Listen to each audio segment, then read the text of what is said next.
Internet connection से mobile, laptop, tab की खरीदारी तक खर्चा असातिज़ा और तलबा के वालिदैन का। फिर ऑनलाइन क्लासेस की फीस का मुनाफा स्कूल्स को क्यों? कोरोना को बहाना बनाकर तनख्वाहों में कमी किस लिए? तालीम से जुड़े अहम मामले पर होगी आज तफसीली गुफ्तगू।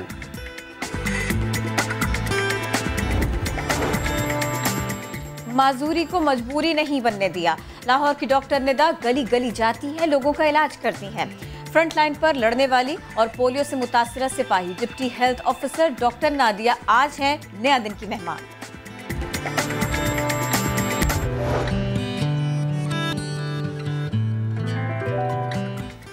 अस्सलामुअलैकुम एंड गुड मॉर्निंग। आप देख रहे हैं नया दिन। मैं हूं आपके साथ मोहम्मद शुएब और मैं हूं किरण आफ्ताब। और आज हम करेंगे बहुत सारी खबरों और बहुत सारे मौज़ूआत से पहले एक बड़े अनोखे से अछूते से जज्बे की बात। भाई मैं कोई गलती करूं और शुएब देखें और फिर उसके बाद में मैं सॉरी कर दूं, हो सकता है ना? बिल्कुल हो सकता है।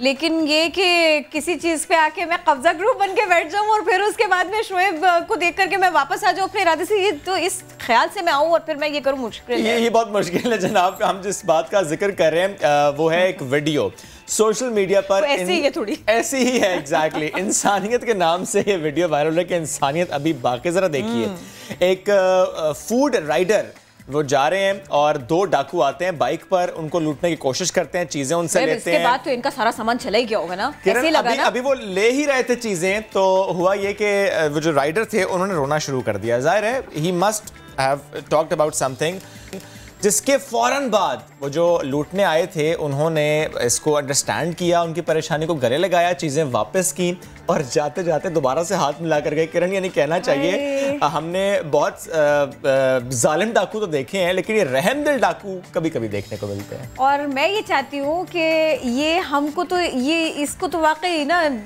क्या कहा जा सकता है ना इस सब के ऊपर, लेकिन वो जो चीनी की मद में, वो जो आटे की मद में, वो जो दवाइयों की मद में पैसे आवाम से लूट लिए गए, खसूट लिए गए, और अब जिस सब के ऊपर एक्शन लेने की बात हो रही है, वो लोग वापस करेंगे क्या? You never know. You never know. But Kiran, मुझे याद है कि अक्सर ऐसी खबरें आती हैं जब कोई डाकू किसी को, मैं इतनी खुशी से पढ़ूंगी, वैसे पढ़नी भी जब ऐसी खबर आएगी तो पढ़नी बनती भी है। किरण, वैसे अक्सर ऐसे वीडियोस, ऐसी स्टोरीज हमारे सामने आते हैं कि डाकू ने लूटने की कोशिश की, आपने मजामत की, उसने बकायदा चपेड़े मार दी, लेकिन यहाँ पर हाथ मिला कर गए हैं। ये बड़ी अच्छी बात है। मैं चाह रहा हूँ कि हम ना इन राइडर को भी जरा लोकेट करें, उनसे भी जरा पूछें कि आखिर उन्होंने कहा क्या था, ताकि हम भी सीख सकें कि लूटना है तो कहना क्या है, कि आगे से रहमदिल डाकू हमें भी मिले, वैसे ना ही मिले, किसी को ना मिले, कोई डाकू किसी किस्म के डाकू ना मिले। अब इसको क्या कहा जा सकता है? ना सिर्फ जज्बा ही नहीं, एक्शन रिएक्शन, न जाने किस किस तरफ को जाती हुई बात है ये। लेकिन एक्शन रिएक्शन और थप्पड़ की गूंज, इस सब के बाद में सामने आती हुई बात क्या है? लद्दाख। भारत की बात कर लेते हैं। चीनी फौजियों के थप्पड़ों से भारतीय फौजी बाकायदा मर रहे हैं। थप्पड़, घूंसे, लाते, तमाचे, ये सब कुछ फूंक की तरह इनको उड़ा देने के लिए काफी हैं। और अब इसके बाद क्या हो रहा है? डर के मारे कई फौजी कैदी बन गए, भीगी बिल्ली बन गए। तो किरण क्या करें, वो उन्हें सही तरह से खाना भी नहीं मिलता, तो वो थप्पड़ से मरेंगे ही ना, फिर क्या होगा? और जाहिर है उनको उस तरह से फैसिलिटेट किया नहीं जा रहा जिस तरह से रियासतें अपने अफवाज को फैसिलिटेट करती हैं। तो भी क्या ये नतीजा निकलता नहीं? मतलब बिल्कुल बात तो आपकी सही है।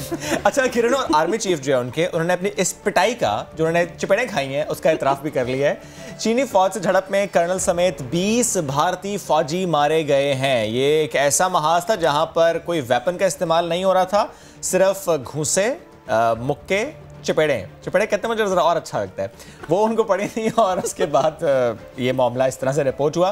45 भारतीय फौजियों को गिरफ्तार भी किया गया है।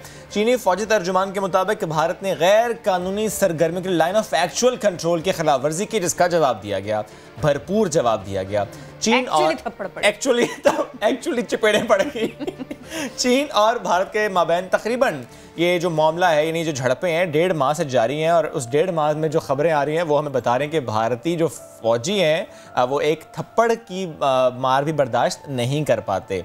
मार खाने के बाद भारत मज़ाकरात के लिए अब हाथ पैर जोड़ रहा है, जबकि भारत के फसादी मीडिया और दफ्तर खारजा को बहरहाल किरण सांप सूंघ चुका है। कहते हैं थप्पड़ की गूंज, इसी को कहते हैं। और किरण, चाइना में बहरहाल बिल्कुल खामोशी है इस मामले को लेकर। वहाँ पे जो मीडिया है, न्यूज़पेपर्स हैं, वहाँ पर इस मामले को बिल्कुल रिपोर्ट भी नहीं किया गया। आई थिंक उनके लिए ये मैटर भी नहीं करता, क्योंकि it's just a normal response. एक थप्पड़ की बात थी, बस इतनी सी बात एक थप्पड़। अच्छा, वो मल्टीप्लाई हो गया उधर जाने के बाद, भारतीयों के पास जाने के बाद। चीन ने लद्दाख में भारतीय फौजियों की जो दुर्गत बनाई ना, फिर उसके बाद में क्या हुआ, जैसे शोएब आपको बता रहे थे ना, भारतीय मीडिया पर खामोशी छा गई। ट्विटर पर भी कुछ ऐसे ही हुआ, वहाँ भी भारतीयों को सांप सूंघ गया, मोदी पर ही दिल की भड़ास निकालते रहे। तो खामोशी हो या कुछ ना कुछ कहने की कोशिश करें, काविश करें, हक़ाइक़ तो यही थे जी। चीन ने लद्दाख को भारतीय फौजियों का कब्रिस्तान बनाया। भारत के साबिक जनरल बख्शी जिल्लत आमेज शिकस्त पर हुए आपे से बाहर यही कर सकते थे। वो भारतीय मीडिया से गुफ्तगू में कहा कि ये कौन सा तरीका है, कोई किसी की जान डंडों से लेता है भला। और इस तरह चाइना ने तंबी की थी 2-3 रोज पहले इंडिया को कि 5 अगस्त से पहले का जो स्टेटस है लद्दाख का, कश्मीर का, वही वापस होना चाहिए। और जाहिर है फिर चाइना ने अपने इस एक्शन से इस पर मोहर भी लगाई है कि नहीं करोगे तो हम बहरहाल यहाँ पर हैं, without arms we can fight, without arms we can dictate you कि करना क्या। बहरहाल ये पुराना स्टेटस बहाल किया जाए, जो जिसके हुकूक हैं वो उसको दिए जाएं, जबर ना करें, जुल्म ना करें, लोगों की आइडेंटिटी ना छीने। इसके ऊपर पाकिस्तान तो पहले ही कह चुका, वो कश्मीर की बात हो, इस मामले पर हम बिल्कुल क्लियर हैं। और अब ऐसी ही बात चीन की तरफ से आना, भारत को सोचना पड़ेगा कि वो किन सोचों में है। बहरहाल जनाब, हम इस मौजू के ऊपर खास तौर पर आज फोकस तो रखे हुए हैं, कोशिश करेंगे थोड़ा सा आगे चलेंगे, इसकी बात भी करेंगे, लेकिन बहुत सारे मामला ऐसे हैं कि जिस पे आपको अपडेट रखना जरूरी, तो हम वो भी आपके सामने रख देते हैं। वजीर आजम इमरान खान सिंध के दौरे पर कराची में मौजूद हैं। वो आज अरकान सिंध असम्बली और इत्तेहादी MQM से अहम मुलाकातें भी करेंगे। लाड़काना वो जरूर जाएंगे। अब वजीर आजम की आज क्या क्या मसरूफियात रहेंगी ना, मैं तो यूं ही आपको 1-2 जुमले बता रही हूँ, तफसील आपको दिखा देती हूँ इस रिपोर्ट में। वजीर आजम इमरान खान का 2 रोजा दौरा सिंध। वजीर आजम कराची पहुंचे तो फैसल बेस पर गवर्नर सिंध इमरान इस्माइल ने उनका इस्तकबाल किया। चेयरमैन NDA में लेफ्टिनेंट जनरल मोहम्मद अफजल भी वजीर आजम के साथ हैं। वजीर आजम इमरान खान हाउस पहुंचकर इमरान इस्माइल और PTI सिंध की कोर टीम से भी मुलाकातें की, जिसके बाद उन्होंने मारूफ ताजिर अकील करीम डेडी के अशाई में शिरकत की, जहां बिजनेस कम्युनिटी ने वजीर आजम को कोरोना के खिलाफ जंग में हुकूमत के साथ खड़े होने का यकीन दिलाया। वजीर आजम आज गवर्नर हाउस में PTI अरकान सिंध असम्बली और MQM समेत दीगर इत्तेहादियों से भी मुलाकातें करेंगे, जिसके बाद दोपहर को ही बरास्ता सक्खर लाड़काना रवाना हो जाएंगे, जहाँ एहसास सेंटर का दौरा करेंगे। महकमा सेहत पंजाब ने ऑक्सीजन सिलेंडर और दीगर तिब्बी अशिया ब्लैक करके नाजायज़ मुनाफाखोरी करने वालों के खिलाफ सख्त कार्रवाई का फैसला कर लिया। सेक्रेटरी सेहत मोहम्मद उस्मान ने एक मरासला महकमा दाखिला को इसी सिलसिले में भिजवाया। सेक्रेटरी सेहत पंजाब की जानिब से भिजवाए गए इस मरासले में ऑक्सीजन सिलेंडर, तिब्बी सामान की फ़रोख्त से मुताल्लिक़ दफ़ा 144 नाफिज की जाए, ये सिफारिश की गई। नाजायज़ मुनाफाखोरों और ज़ख़ीरा अंदोज़ों के खिलाफ सख्त कार्रवाई की भी सिफारिश इसमें की गई है। इस मरासले में कहा गया है कि जी ऑक्सीजन सिलेंडर्स की ज़ख़ीरा अंदोज़ी से मरीजों को मुश्किलात का सामना करना पड़ रहा है। ऑक्सीजन सिलेंडर्स मिल नहीं रहे हैं और कोरोना वायरस के इलाज में शदीद मुश्किलात का सामना करना पड़ेगा, ऐसा हो सकता है। ये बहुत अच्छा इक़दाम है और मेरे ख्याल से इससे पहले कि उस ज़ख़ीरा अंदोज़ी के असरात सामने आने शुरू होते हैं, उस सबसे पहले इस इनिशिएटिव को लेना और फिर अब इस पे वाकई काम करना, ये भी बहुत इंपॉर्टेंट है। और ज़ाहिर है किरण, जब हमारे पास इदारे हैं और जब हमारे पास लेजिस्लेशन है तो फिर एक्शन होना भी चाहिए, उन लॉज की इम्प्लीमेंटेशन होनी भी चाहिए at large interest of public, ये बहुत ज़रूरी भी है। चलिए हम इस पर गुफ्तगू कर रहे हैं। और आपको याद होगा चंद रोज़ पहले हमने एक मामला उठाया था, नया दिन ने एक मामला उठाया था कि जो प्राइवेट हॉस्पिटल्स हैं और जिस तरीके से वो चार्ज कर रहे हैं, ओवर चार्ज कर रहे हैं, उस हवाले से लोगों में भी तशवीश थी और लोग ज़ाहिर उनका कंसर्न था। तो ज़ाहिर है हर सूबे का एक कमीशन होता है, हेल्थ केयर कमीशन, उसका काम है रेगुलेट करना। पंजाब हेल्थ केयर कमीशन ने इस मामले में काम किया है। जो सूबे के निजी हॉस्पिटल्स हैं उनके रेट्स गैर मुय्यना मुद्दत तक के लिए फिक्स कर दिए गए हैं और जो प्लाज्मा की खरीदो फरोख्त है वो रोकने के लिए टीम्स भी बनाई गई हैं। लाहौर से दानियाल उमर ने रिपोर्ट तैयार की है, आपको दिखाते हैं, फिर पंजाब हेल्थ केयर कमीशन के एक्शन से मुतालिक मजीद बात भी करेंगे। निजी अस्पतालों की मनमानियां, मुख्तलिफ सर्विसेज पर लाखों रुपए की वसूली, सामान्य निशानदही की तो हुकूमत ने नोटिस ले लिया। मरीजों की मजबूरियों से फायदा उठाने का घिनौना खेल अब नहीं होगा। पंजाब हेल्थ केयर कमीशन ने फॉर्मूला बना दिया। फरवरी 2020 में जिस सर्विस का जो रेट था अब वही रहेगा और वो भी गैर मुय्यना मुद्दत तक। तमाम निजी अस्पताल रेट्स आवेजा करने के पाबंद होंगे। HDU, ICU और एक्टेमरा इंजेक्शन के रेट अस्पताल के साथ वेबसाइट पर भी जारी करना होगा। दूसरी तरफ Punjab human organ transplant authority ने प्लाज्मा की फरोख्त में मुलव्विस अफराद के खिलाफ सख्त कार्रवाई का फैसला किया है। प्लाज्मा फरोख्त करने वालों के खिलाफ विजिलेंस टीमें तश्कील दी जाएंगी। बात हम कर रहे हैं कि एक्शन लिया गया है। प्राइवेट हॉस्पिटल्स की लूट मार के खिलाफ हमने निशानदही की थी, हेल्थ केयर कमीशन ने नोटिस लिया। 10 जून हमने प्रोग्राम किया और पंजाब हेल्थ केयर कमीशन के सीईओ ने ऐलान किया था कि जो भी हॉस्पिटल ओवर प्राइस करेगा उसके खिलाफ एक्शन होगा। तो हमने सोचा कि आज जरा हम इस पर डिटेल से बात करेंगे कितना एक्शन हुआ है। We have CEO Punjab health care commission doctor Shuaib Khan with us. Sir बहुत शुक्रिया, बहुत शुक्रिया आपने आज वक्त दिया और बहुत शुक्रिया कि आपने एक्शन लिया, बिकॉज इसी का इंतजार था, इसी की ख्वाहिश थी कि आपने एक्शन लिया। एग्जैक्टली सर, जिस तरह आपने उस दिन भी कहा था कि कुछ चार्जेस तो फिक्स्ड कर दिए थे पहले से ही, आपने कोरोना जब स्टार्ट हुआ तब से ही फिक्स कर दिए थे, तो सर थोड़ा सा शेयर कीजिएगा ये जो फिक्स चार्ज किया था उसके बाद कहां-कहां से शिकायत मौसूल हुई और कितना एक्शन हुआ है अब तक जहां पर आपको आपके इल्म में आया हो कि यहां पर ओवर प्राइसिंग हो रही है। बहुत शुक्रिया शुएब साहब। बेसिकली ये हमने मार्च के एंड में जब केसेस बढ़ना शुरू हुए थे, तो मैंने जिस तरह पहले कहा था कि मार्च के स्टार्ट में ही हमने प्राइवेट हॉस्पिटल जितने भी थे उनसे हमने उनके चार्जेस उनसे ले लिए थे कि जितना आप चार्ज कर रहे हैं वो हमें दे दें।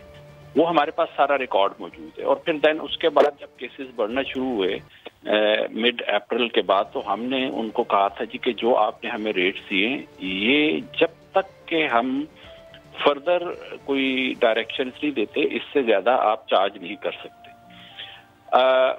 इनिशियली तो चलता रहा, लेकिन अभी पिछले हादसों पे मैं आपका भी समा का भी शुक्रगुजार हूँ कि आपने ये हाईलाइट किया था और 2 दिन आप कवरेज देते रहे इसी रेट्स के बारे में और मैं बड़ा क्लोजली वॉच करता रहा। उसमें से मैंने कुछ पॉइंट्स नोट किए थे जो मेरे ख्याल में लूप होल हो सकते हैं, तो बड़ा मददगार साबित हुआ। उस पर हम पिछले 1 हफ्ते से काम कर रहे थे और कुछ हमें मीडिया के जरिए, इंडिविजुअल ने आज दिन तक हमें कोई कंप्लेंट नहीं की, मगर मीडिया के जरिए से आ रहा था कि जी अब क्योंकि केसेस बहुत ज्यादा हो गए हैं, प्राइवेट हॉस्पिटल्स के पास बेड मौजूद नहीं है, ओवरलोडेड हैं, तो वो इसी लोग वेटिंग में हैं, तो इसी को रीजन बना के वो चार्जेस शायद ज्यादा लेना शुरू कर दिए। तो देन हमने एक फाइनल उनको कल इशू की नोटिफिकेशन कि जो हमने फ्रीज किए हैं फरवरी की सतह के ऊपर रेट उससे 1 पैसा भी आप ऊपर चार्ज नहीं कर सकते। और आज से हमने फील्ड में हमने टीमें तश्कील दे दी थी कल, और आज से फील्ड में हमारी टीमें मौजूद हैं। वो ना सिर्फ पेशेंट से भी फीडबैक लेंगी, हॉस्पिटल को भी देखेंगी कि क्या चार्ज कर रहा है, बल्कि हम पिछले जो 1-2 महीने में हैं जो पेशेंट डिस्चार्ज हुए हैं उनको रिकॉर्ड को भी रिव्यू करेंगे कि कहीं फरवरी के रेट से ऊपर तो नहीं जा रहा।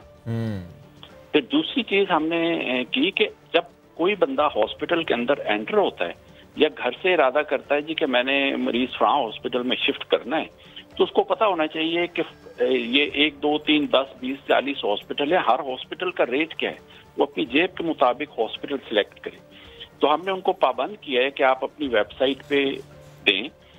वेबसाइट से भी जो ज्यादा जरूरी है, हम जिसको बहुत ज्यादा स्ट्रेस कर रहे हैं और आज से हम उसकी चेकिंग शुरू कर रहे हैं कि आप प्रोमिनेंट प्लेसेस पे हॉस्पिटल के अंदर अपने रेट डिस्प्ले करें, ताकि मरीज को पता हो कि जब मैंने डिस्चार्ज होना है तो मेरा रफली कितना बिल बनेगा और क्या क्या चीज किस हिसाब से चार्ज होगी, ताकि जब बिल उसके सामने आए तो वो कंपेयर कर सके।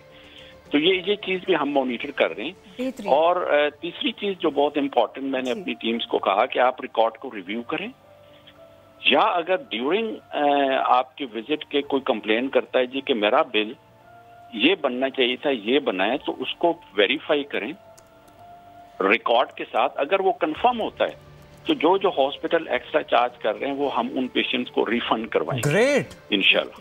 बेहतरीन सर, ये आप रिफंड कराएंगे ये तो बहुत अच्छा है, लेकिन इसके साथ साथ दीगर सवालों से पहले मुझे ज़रा ये बताइएगा, एक्शन आप अगर लेंगे हॉस्पिटल के अगेंस्ट तो फिर वो किस नौइयत का होगा? और फिर ये भी बताइएगा, लोगों को थोड़ा सा समझाइएगा। आपने अभी कहा कि आपको खुद इस मामले पर नज़र रखनी पड़ी, आपके पास शिकायत कोई नहीं आई, मतलब ये कि अगर किसी का बिल उसके अंदर ये लिखा हुआ है कि इसके ऊपर 1800 मास्क हमने इस्तेमाल किए हैं और उसके बावजूद भी वो या तो उसको सोशल मीडिया पे डाल रहा है या पे कर रहा है, वो आप लोगों को शिकायत नहीं कर रहा, प्रॉपर जगह पर नहीं आ रहा, सर आपको इन दोनों मद में काम करना पड़ेगा। जी देखिए, हमने शिकायत का जो है ना, हमारा लॉ जो है PHC लॉ, उसमें शिकायत को डील करने का एक वाज़ेह तरीकाकार दिया गया। उस तरीकेकार के अब लाइक कोई एनोनिमस कंप्लेंट हमारे पास आ जाए कि जी फलां हॉस्पिटल ने ये किया और अपना कोई रिकॉर्ड एड्रेस वगैरह ना दे और दूसरा एफिडेविट साथ देना होता है। एक पूरा मैकेनिज्म है हमारा, कंप्लेंट मैनेजमेंट सिस्टम है, उस लॉ के अंदर है। उसमें जब तक उसके मुताबिक कंप्लेंट नहीं आती, हम उसको कंप्लेंट नहीं तो सब। अगर हम कोई ऐसी कंप्लेंट जो उस लॉ के मुताबिक नहीं है, उस कंप्लेंट को हम डील करेंगे तो वो भी इलीगल होगा। That's right. वो एक और हमने ऑनलाइन भी, हमारी वेबसाइट पे जाएं तो वहाँ पे ऑनलाइन भी आप कंप्लेंट कर सकते हैं। दूसरी एक बात इंडिविजुअल्स की, ये दैट इज वाई ये हमने फैसला किया कि रेट आवेजा हो। इंडिविजुअल्स को पता नहीं होता कि ये जो मेरा बिल बना है, अगर मुझसे 40,000 रुपया पर डे अगर किसी उसकी फैसिलिटी का उन्होंने लिया है, तो ये वाकई फरवरी में 40,000 था। दैट इज वाई अगर उसको पता हो कि जी फरवरी में ये 30,000 था, 10,000 एक्स्ट्रा, तो वो फौरन कंप्लेन करेगा। तो ये डिस्प्ले करने का मकसद ही यही है कि लोगों को पता हो कि ये रेट है, इस रेट से अगर ओवर चार्ज किया गया तो लोगों की कंप्लेंट्स भी हमारे पास आना शुरू होंगी। दूसरा सवाल आपका ये था कि हम हॉस्पिटल के खिलाफ क्या एक्शन लेंगे। हम एकदम ड्रास्टिक स्टेप नहीं उठाते, हम स्टेप बाय स्टेप चलते हैं। इनिशियल बहुत कम अगर नोयत का हो तो हम वार्निंग इशू कर देते हैं। ठीक, थोड़ा सा ज्यादा हो तो हम 5 लाख रुपए तक फाइन कर सकते हैं। फिर उससे भी ज्यादा हो तो हम एक सिलेक्टेड फैसिलिटी उनकी सील कर सकते हैं कि ये आप नहीं कर सकते। इतना स्ट्रिक्ट एक्शन हो सकता है, इतना स्ट्रिक्ट एक्शन हो सकता है। ग्रेट। सबसे बड़ा एक्शन जो कानून हमें इजाजत देता है, हम पूरे हॉस्पिटल को सील कर सकते हैं। ओके। वो अभी तक हमने इसलिए नहीं किया कि क्योंकि अंदर पेशेंट्स मौजूद होते हैं। और एक क्राइसिस से निकल के दूसरे की तरफ क्यों जाए। एग्जैक्टली, इस वक्त ज़ाहिर है हॉस्पिटल सील करने से मामले बिगड़ेंगे। जी जी जी। अब हमने उसका भी तरीका कर लिया कि अगर किसी हॉस्पिटल ने बहुत को बड़ा ब्लंडर किया है और उस हॉस्पिटल का सील होना बनता है, तो उस हॉस्पिटल की रिस्पॉन्सिबिलिटी होगी कि उसके जो पेशेंट दाखिल हैं 24 घंटे के अंदर अंदर, और हम फैसिलिटेट करेंगे उन्हें दूसरे हॉस्पिटल में शिफ्ट करने के लिए, ट्रांसफर करें, हॉस्पिटल को खाली करें और अल्लाह करे सर इसकी नौबत ना आए, क्योंकि इस वक्त ऑलरेडी हॉस्पिटल्स में जगह नहीं है, तो अल्लाह करे इसकी नौबत ना आए। सर लास्टली मुझे बताइएगा कि ज़ाहिर है आप एक्शन ले रहे हैं और ये बड़ा अच्छा सुन के लगा कि अगर कहीं पर ओवर चार्ज किया गया तो वो आपसे एक जो ड्यू प्रोसेस है उसको फॉलो करते हुए शिकायत दर्ज कराएं और एक्शन होगा, रिफंड किया जाएगा। ये मैं दोबारा इसलिए बात करता कि जिन लोगों से ओवर चार्ज किया गया है वो अपने अपने सूबों के हेल्थ केयर कमीशन को जरूर शिकायत कीजिए। सर लास्टली बताइएगा, एक्टेमरा इंजेक्शन की ज़ाहिर हमने खबर नशर की कि चंद हज़ार का था, लाखों में इसकी प्राइस चली गई। अब एक डेक्सामेथासोन दूसरी मेडिसिन मार्केट में ज़ाहिर अभी तो अबंडेंस है उसकी, लेकिन कल की खबर के बाद डर ज़ाहिर पैदा हो जाता है कहीं एग्जैक्टली उसकी भी प्राइस बढ़ ना जाए। ये प्राइस कंट्रोल वाला मामला भी देख रहे हैं, एक्टेमरा हो, डेक्सामेथासोन और दीगर मेडिसिन जो कोरोना के इलाज के लिए इस वक्त यूज हो रही हैं। देखिए ये ड्रग्स जो हैं ये Punjab health care commission act जो है उसके अंडर नहीं आती, ये ड्रैप के अंडर आती हैं। मगर इसका हमने पंजाब गवर्नमेंट के साथ मिलके स्पेशलाइज्ड हेल्थ केयर के साथ मिलके एक फुल प्रूफ सिस्टम बनाया है जो पिछले 1 हफ्ते से लागू है। पिछले 1 हफ्ते से मैं इसको बड़े वसूख से कह सकता हूं कि एक एक्टेमरा इंजेक्शन भी जितने भी प्राइवेट हॉस्पिटल हैं वो कंट्रोल रेट पे गए होंगे। वाई? क्योंकि ये रिसर्च उसकी ट्रायल ड्रग है। ये ड्रग ड्रैप ने अप्रूव नहीं की जनरल पर्पस के लिए, ये सिर्फ ट्रायल के लिए। तो हमने पूरे प्रोटोकॉल्स ट्रायल के बनाए हैं और हमने चंद एक हॉस्पिटल्स को अलाउ किया है कि आप ये ट्रायल में हिस्सा लें और उसका जो भी आप जिस मरीज को दें उसके जो रिजल्ट्स हैं वो हमारे साथ शेयर करें, और हम फिर कोरोना एक्सपर्ट एडवाइजरी कमेटी है उनके एक्सपर्ट्स के साथ शेयर करते हैं ताकि उसको एनालाइज करें कि ये वाकई ड्रग इफेक्टिव है या क्लोरोक्विन की तरह ऐसे ही हाइप क्रिएट हुई है। अब देखें क्लोरोक्विन की कितनी हाइप थी। एफडीए ने कह दिया कि उन्होंने कहा जी कि नहीं ये तो इसका इस्तेमाल की बजाय नुकसान बिल्कुल इस्तेमाल रोक दिया जाए, ये एफडीए की तरफ से कहा गया। सर शुक्रिया आप साथ मौजूद थे और एक्ट किया जाएगा, ये बहुत अच्छी बात है और एक्शन लेना भी चाहिए। और किरण वांट्स टू ऐड समथिंग, लेकिन मैं बस एक बात ऐड कर दूं किरण कि जिस तरह उन्होंने कहा मैं दोबारा कह देता हूं, जिन लोगों से भी ओवरचार्ज किया गया वो प्लीज शिकायत जरूर करें। Social media is the platform, but जो राइट प्लेटफॉर्म होता है वहां पर शिकायत दर्ज कराना भी बहुत जरूरी है। राइट प्लेटफॉर्म की बात आपने की है ना, तो फ्रंट पे आना पड़ेगा, सूबों को इस सिलसिले में काम करना पड़ेगा। फ्रंट राइट थप्पड़ प्यार के साथ और नहीं, चाय थप्पड़ के साथ और चाय प्यार के साथ। ये जो सारी की सारी बातें ना आप लोग ठीक समझ गए ना, होशियार लोग हैं आप। मैं भारत की बात कर रही हूँ। हमेशा की तरह इस बार भी ऐसे ही हो गया। आपको सारे फिल्मी डायलॉग याद हो गए होंगे ना, वो थप्पड़ की गूंज और थप्पड़ कैसे पड़ा और किसको कहाँ तक उसको जो है ना सहना पड़ा। चाइना ने कुछ ऐसे ही किया है। अब आंखें चुराए लाख इंडिया, कोई फायदा नहीं है। पहले पाकिस्तान के हाथों ऐसा हुआ था और ज़रा अलग अंदाज में हुआ था और वो लोगों को अभी भूला भी नहीं था, लेकिन फिर उसके बाद में चाइना ने ये कर दिया। तो अब ये सारा कुछ किस तरह से भारतीय अपने लिए ही जिल्लत का सामान किए चले जा रहे हैं और किस तरह से वो इस पूरे खित्ते में बिगाड़ की कोशिश कर रहे हैं। अरे भैया, आपको लड़ना है अपने आप से लड़ते रहिए, जो करना करते रहिए। खित्ते को तो देख लें आप, तो पता नहीं क्या क्या कहते हैं, अमन की आशा, मोहब्बत की भाषा, कुछ नहीं है, कहीं नहीं है। अगर हम बात कर रहे हैं इंडिया की, तो वहां तो सब कुछ उलट चल रहा है। तो आज हम इसी सब के ऊपर बात कर लेते हैं। कितना मजे का आपने बोला है, तो मैं एक बस जुमला मेरे माइंड में आ गई। आपने कहा ना आशा और भाषा, मैं कहता हूँ उन्हें सिर्फ चाहिए एक चाय का साशा। हम तो पूरा डिब्बा थमा देते हैं। आज हमारे हाथ से पिए, कल ये ले जाना घर में और सबको परोसना, सबको पिलाना और सबसे पूछना कि how is the T, response would be T is fantastic. ठंड नहीं पड़ रही ना कलेजे में, वो फिर इसीलिए तो बात करनी पड़ रही है हमें। ब्रिगेडियर रिटायर्ड हारिस नवाज साहब हमको ज्वाइन कर चुके हैं। अस्सलाम वालेकुम सर, वेलकम टू नया दिन। कैसे हैं आप? जरा प्लीज आप बताइए ना हमें आप हमें बताइए ना, इंडिया के साथ सर इस बार क्या हो गया और ये लोग करना क्या चाहते हैं?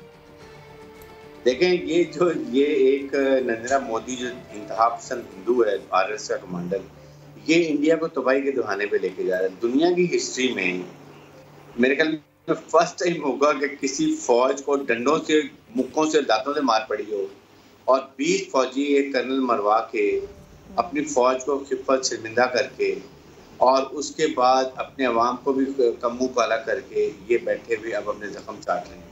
अरे सर, रो भी रहे हैं कि डंडों से कोई किसी को कहाँ मारता है, कोई किसी की जान लेता है डंडे और थप्पड़ से, रो भी रहे हैं इसके ऊपर। तो यही मैं कह रहा हूँ, ये पहली दफा है। और वहाँ पर पहाड़ी इलाके में ऊपर बड़े बड़े बोल्डर पत्थर होते हैं, वो एक पत्थर ही काफी होता है कि इनके सर पे मार दो। तो ये एक, क्योंकि देखेंगे फौज जो है ये अनप्रोफेशनल है, अनट्रेंड है। ये सिर्फ अनाम कश्मीरी जो है, बूढ़े बच्चे औरतें, उनको शहीद कर सकते हैं और लड़ाई तो कर नहीं सकते। इसलिए चाइनीज ने इवन यहाँ तक समझा कि इनके ऊपर अपनी बुलेट ज़ाया करने भी फजूल है। एक थप्पड़ की मार ही काफी है। तो वो भी नहीं किया। इस वजह से उन्होंने इनको इतना मारा है और अब भी इनको समझ नहीं आती है, अभी भी झूठा प्रोपेगेंडा कर रहे हैं और अपनी आप को अवाम को गुमराह कर रहे हैं, क्योंकि यही वो करते आए हैं और यही उन्हें करना था। सर, हमेशा से उन्होंने यही किया है। हारिस साहब साथ रहेगा। वज़ीर ख़ारजा शाह महमूद कुरैशी ने भी हमें ज्वाइन किया और शामिल गुफ्तगू करते हैं। शाह साहब, बहुत शुक्रिया आपके वक्त का। किरण, आई थिंक आपके माइंड में एक सवाल है, आप पहले करना चाह रही हैं? मैं ये चाह रही हूँ हम दोनों एक एक करके ना जल्दी से सवाल कर लेते हैं। शाह साहब, एक थप्पड़ और एक पत्थर की मार, ये इनका दम है, फिर भी इनको हमसे लड़ना है। और दूसरी तरफ चाइनीज मीडिया। मैं पूछना चाह रहा हूँ कि चाइनीज मीडिया की शाह साहब खामोशी किस बात का इशारा है? देखिए, पहली बात कि ये जो सिचुएशन बन रही है, जो स्टैंड ऑफ है, जो चीन और भारत का कुछ दिनों से चल रहा था, को चीन ने हद्दुल वसा कोशिश की गुफ्तो शुनीद से हल करने की, लेकिन भारत अपनी हट धर्मी पे कायम रहा। एक मुतनाज़ा इलाके में अगर सड़कें बनाएगा, एयरफील्ड्स बनाएगा, तजावुज़ करेगा, तो फिर चीन को एतराज तो होगा। 9 मई को आपने देखा और आपने खुद फरमाया कि उनकी पिटाई हुई, और अब ये जो क्लैश है ये खूनी क्लैश हो गया है। 20 कम से कम कह रही है, लेकिन हो सकता है ज्यादा भी हो, अमवात हो चुकी हैं इंडियन ऑफिसर्स की और सोल्जर्स की। और ये 1975 के बाद ये ऐसा खूनी क्लैश हुआ है, बहुत कई दहाइयों के बाद। तो ये एक गैर मामूली नौयत का एक वाकया है। और ये जैसे कि कहा जा रहा था, ये जो बीजेपी की हिंदुत्व सोच वाली सरकार है, ये इनकी हठधर्मी है। देखिए, जब यूनिलैटरल एक्शंस लेंगे तो लाइन ऑफ एक्चुअल कंट्रोल पर भी तनाजा खड़ा होगा और लाइन ऑफ कंट्रोल पर भी तनाजा खड़ा होगा। आपने देखा कि 5 अगस्त को जो उन्होंने एक तरफा इक़दामात लिए, उस पर पाकिस्तान को भी इतराज था, है, रहेगा, और चीन को भी इतराज उठा है। और शाह साहब क्योंकि यहाँ पर आपने जिक्र किया नेपाल पर जाने से पहले, शाह साहब क्योंकि जरा आपने भी जिक्र किया कि चीन को भी एतराज़ है, पाकिस्तान को भी एतराज़ है, वैसे तो पूरी दुनिया को एतराज़ है उनके यूनिलैटरल एक्शंस पर। शाह साहब, लेकिन जिस तरह चाइना ने 2-3 रोज़ पहले कहा था कि 5 अगस्त से पहले का जो स्टेटस है कश्मीर का, लद्दाख का, वही होना चाहिए, उसे वही बहाल किया जाए, और सर उन्होंने फिर मुहर लगा दी अपने इस एक्शन से, तो सर इसको हम फिर क्या समझें कि अब इंडिया सोचेगा? वैसे इंडियन अगर हम एग्जेक्टिव की बात करें, वहां से तो खामोशी है, दिमाग जरूरी है सोचने की। ये बात भी बिल्कुल दुरुस्त है। देखिए, जो इस वक्त जो हिंदुस्तान की सरकार है, इसकी माइंडसेट को समझने की जरूरत है। ये माकूलियत में बिलीव नहीं करते, ये जनूनी लोग हैं, ये इंतहा पसंद है। आप देखिए, उन्होंने अपने मुल्क के अंदर अपनी अक़लियतों के साथ जो रवैया अपना रखा है, मुसलमानों के साथ, दलित के साथ, सिखों के साथ, तो आप क्या तवक्को करते हैं कि पाकिस्तान के साथ और चीन के साथ और नेपाल के साथ इनका रवैया क्या होगा? अब तो बंगालियों को कह रहे हैं कि ये दीमक है। बताइए ये, और फिर सर इस सारी सिचुएशन में कि जब उनको अपने बॉर्डर्स के ऊपर आग चाहिए और अपनी कंट्री के अंदर भी आग ही चाहिए, खून ही चाहिए, इस माइंडसेट के साथ में वो मामलात को मज़ीद ख़राब करते चले जा रहे हैं। रिएक्शन आ गया जी एक कंट्री के तरफ से, चाइना की तरफ से। अब मुझे ये बताइए शाह साहब कि इस सारे मामले में हम कहाँ खड़े हैं? हमारे लिए ये तो बड़ा पॉजिटिव है कि जो पैगाम हम दे रहे थे, जो पॉइंट हमारा था, जो नुक्ता हमारा था, वो एक और इसी खित्ते का मुल्क और जो भारत को बुरी तरह से पछाड़ भी रहा है, कोई मोहब्बत का सलूक नहीं कर रहा, छूट नहीं दे रहा, वो भी यही कह रहा है। तो फिर सर हम कहाँ पर खड़े हैं इस सारे मामले के अंदर? और अगर हम इसको बतौर अपनी अचीवमेंट लें, वाकई ऐसा समझा जा सकता है? किरण बीबी, हम अमन के साथ खड़े हैं। हम कह रहे हैं कि इस खित्ते के अमन को दाव पर न लगाया जाए। आप देख रहे हैं कि पाकिस्तान, अफगानिस्तान में भी अमन और मसालियत के अमल को आगे बढ़ाने के लिए ताउन कर रहा है। पाकिस्तान ने हद्दुल वसा कोशिश की कि गुफ्तो शुनीद से हम हिंदुस्तान के साथ मामलात को भी आगे बढ़ाएं, लेकिन आपने देखा कि इस सरकार ने कॉम्पोजिट डायलॉग को, कॉम्प्रिहेंसिव डायलॉग को, किसी किस्म की कंसल्टेशन को एक तरफ फेंक दिया है, और वो एक जारहाना रवैया उनने अपनाया हुआ है। ये उनकी गलत फहमी है कि उनके जारहाना रवैये से या उनकी जारियत से, और आपने देखा जब फरवरी में उन्होंने की तो पाकिस्तान ने मुनासिब जवाब दिया। अगर वो समझते हैं कि उनके इस रवैये से वो पाकिस्तान को मरूब कर सकेंगे, ये उनकी गलत फहमी है। हमारा असूली मौक़िफ़ है, हम अपने असूली मौक़िफ़ पर कायम हैं। चीन का एक असूली मौक़िफ़ है और चीन ने उसका इजहार किया है। और शाह साहब, दुश्मन का दुश्मन दोस्त होता है, लेकिन चाइना तो हमारा पहले से ही दोस्त है। ये दोस्ती और गहरी है। और इस मामले को हम इस तनाजुर में देखें कि चाहे चाइना ही थप्पड़ मारे, समझा यही जाएगा थप्पड़ पाकिस्तान ने मारा? नहीं, देखिए उनका, देखिए इसमें पाकिस्तान का उस लिहाज से वो अमल दखल नहीं बनता कि चीन का एक जेन्युइन कंसर्न है। ये एक इलाका है, एक डिस्प्यूटेड इलाका है।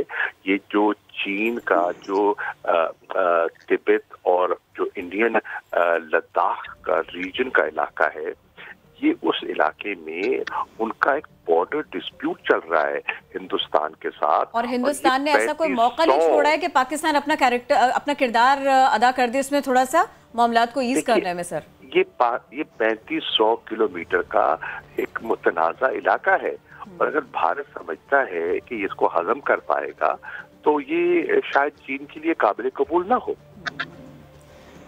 थैंक यू सर, आप इस सिलसिले में हमारे साथ थे, बात भी कर रहे थे। अच्छा हारिस नवाज साहब, पता है क्या, ये तो शाह साहब ने बड़ा क्लैरिटी के साथ में बता दिया कि भाई पाकिस्तान जो है ना, उसके अपने कंसर्न्स भी हैं और खित्ते में अमन सबसे पहली बात है, प्रायोरिटी है। लेकिन ये अमन भारत को चाहिए नहीं, उनको कुछ समझ में नहीं आता। और जितना पोलराइजेशन, जितनी नफरत, जितनी आग उन्होंने भर दी है अपने लोगों में, तो अगर ये समझा जाए कि भाई ये वाले जाएंगे और दूसरे लोग आएंगे तो शायद कुछ बेहतरी हो जाए।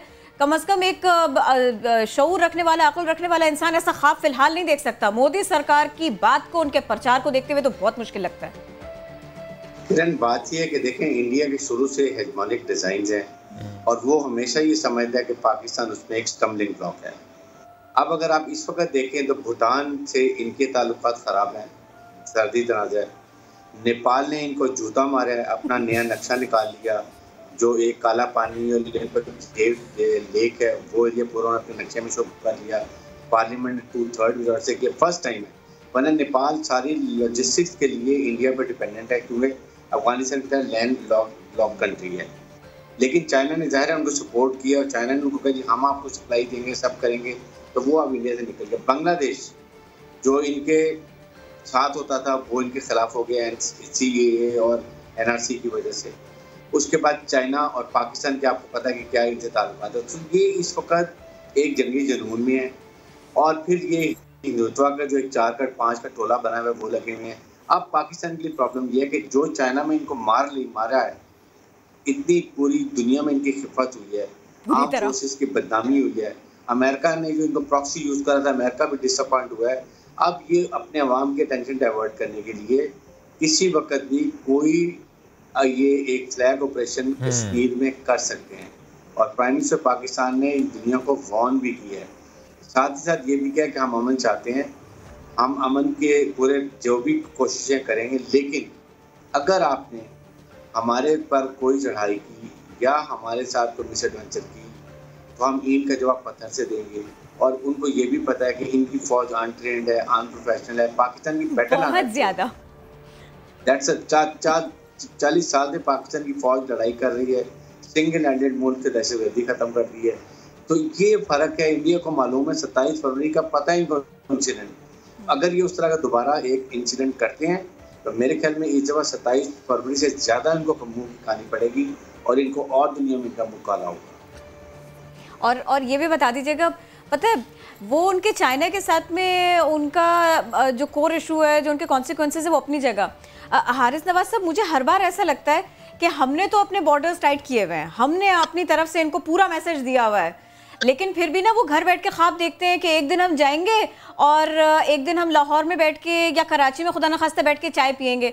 प्लान इनके ज़हन में पहले यही होता है। इस बार भी इन्होंने सोचा कि यूं करके, कुछ ऐसे करके हम इस नक्शे को घुमा देंगे और शायद हम वहां तक पहुंच पाएंगे। ऐसा कभी खुदा न खास्ता होना तो नहीं है। देखें 65 वॉर में इन्होंने कहा बड़े मजे से जी हम लाहौर जिमखाना में जाके सुबह का नाश्ता करेंगे।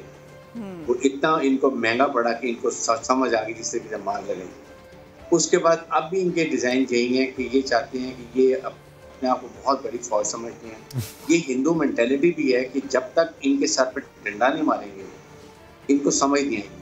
ये जब करेंगे, हर तरफ से डंडे पड़ तो रहे हैं, समझ हारिस साहब इनको फिर भी नहीं आ रही। डंडे जूते मुक्के लाते घूसे, कुछ छोड़ा नहीं है। सर बहुत शुक्रिया, साथ मौजूद थे आप और सिचुएशन रीजन की उससे मुतालिक हम तज्जिया कर रहे थे। एक हमसाया दुश्मन बनाना तो इतना मुश्किल नहीं होता, लेकिन जब तमाम हमसाया दुश्मन बना लेगा एक मुल्क तो फिर वो मुल्क किस तरफ को जाएगा यहाँ पर मैं अच्छी तरह से समझ सकते हैं। ब्रेक लेते हैं, वापस आते हैं, स्टे विद अस।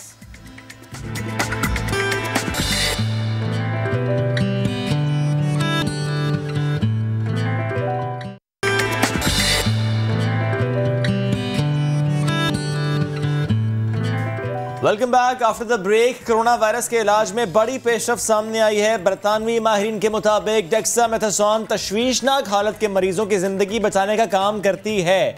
बरतानवी नशरियाती इदारे ने एक तहकीक का हवाला दिया है और रिपोर्ट में लिखा है कि डेक्सामेथासोन के इस्तेमाल से वेंटिलेटर पर मौजूद मरीजों की शरह अमवात 40% तक कम हुई है और दवा के इस्तेमाल से ऑक्सीजन लगे मरीजों की शरह अमवात में 20 से 25% कमी होती है। अस्पतालों में ये दवा दी जा सकती है, ज़ाहिर ट्रायल है इसका, लेकिन खुद घर में इस्तेमाल ना की जाए, ये भी उन्होंने इंतबा किया है। अच्छा जनाब, ये एक अच्छी खबर थी इस सिलसिले में। एक और छोटी सी अपडेट है, वो भी आपको दे देते हैं। मुआविन खुसूसी डॉक्टर जफर मिर्ज़ा, उन्होंने कहा कि WHO ने कोरोना मरीजों के लिए डेक्सामेथासोन को खुशनुमा करार दिया है। ये बहुत पुरानी और सस्ती दवा है और पाकिस्तान में कई प्रोड्यूसर्स हैं इसके। कोरोना के खिलाफ ये पहला इलाज है। अपने ट्वीट में उन्होंने कहा कि पाकिस्तान में एक्सपर्ट कमेटी इस दवा के इस्तेमाल पर गौर करेगी। तो जैसे शुएब कह रहे थे कि डॉक्टर्स ही की हिदायत पर इसका इस्तेमाल होगा, ये जहन में रखिए। खुश ज़रूर हो, मुतमईन ज़रूर हो, लेकिन प्लीज़ डॉक्टर्स की बात का वेट करें, क्योंकि ज़रूरी नहीं है कि एक दवा जो प्रिस्क्राइब की जाए वो हर मरीज़ के लिए, उस मरीज़ की उम्र, उस मरीज़ के सिम्टम्स, उस मरीज़ की हालत देखकर डॉक्टर ये दवा तजवीज़ करता है। एनीवेज, ये तो हमने डेक्सामेथासोन की बात की और आपको याद है चंद रोज से एक शोर एक्टेमरा इंजेक्शंस का भी है कि उसके भी खुशाइंद रिजल्ट्स आ रहे हैं, ज़ाहिर है ट्रायल बेसिस पर हैं। तो हमने सोचा कि आज जरा हम इन दो मेडिसिन से मुतालिक बात कर लें कि what exactly this medicine is, किन अमराज में ये इस्तेमाल होती है। और अब जब कोरोना से मुतालिक हम गुफ्तगू करें तो क्या पाकिस्तान में ट्रायल इसका स्टार्ट हो चुका है? यानी दोनों मेडिसिन का, एक्टेमरा से मुतालिक तो खबर है कि हो चुका है, बट डेक्सामेथासोन क्या दी जा रही है या कि नहीं दी जा रही? What exactly this dexamethasone is? We have doctor Zainab Samad with us, सरबरा मेडिसिन डिपार्टमेंट, आखन हॉस्पिटल। बहुत शुक्रिया डॉक्टर साहिबा। डॉक्टर साहिबा, स्टार्टिंग विद एक्टेमरा, क्योंकि ज़ाहिर है इसका शोर पहले मचा, थोड़ा सा बताएंगे ये एक्टेमरा इंजेक्शन है क्या, और क्या ये आखिर भी इसका यूजेज हो रहा है कोविड-19 के आइसोलेशन वार्ड में? अस्सलाम वालेकुम एवरीवन। दिस इज, आपने बहुत अच्छे सवाल पूछे हैं। ये एक्टेमरा जो है ये ड्रग है, इसका नाम है टोसिलिज़ुमैब। ये एक ह्यूमनाइज्ड मोनोक्लोनल एंटीबॉडी है अगेंस्ट द IL-6 रिसेप्टर।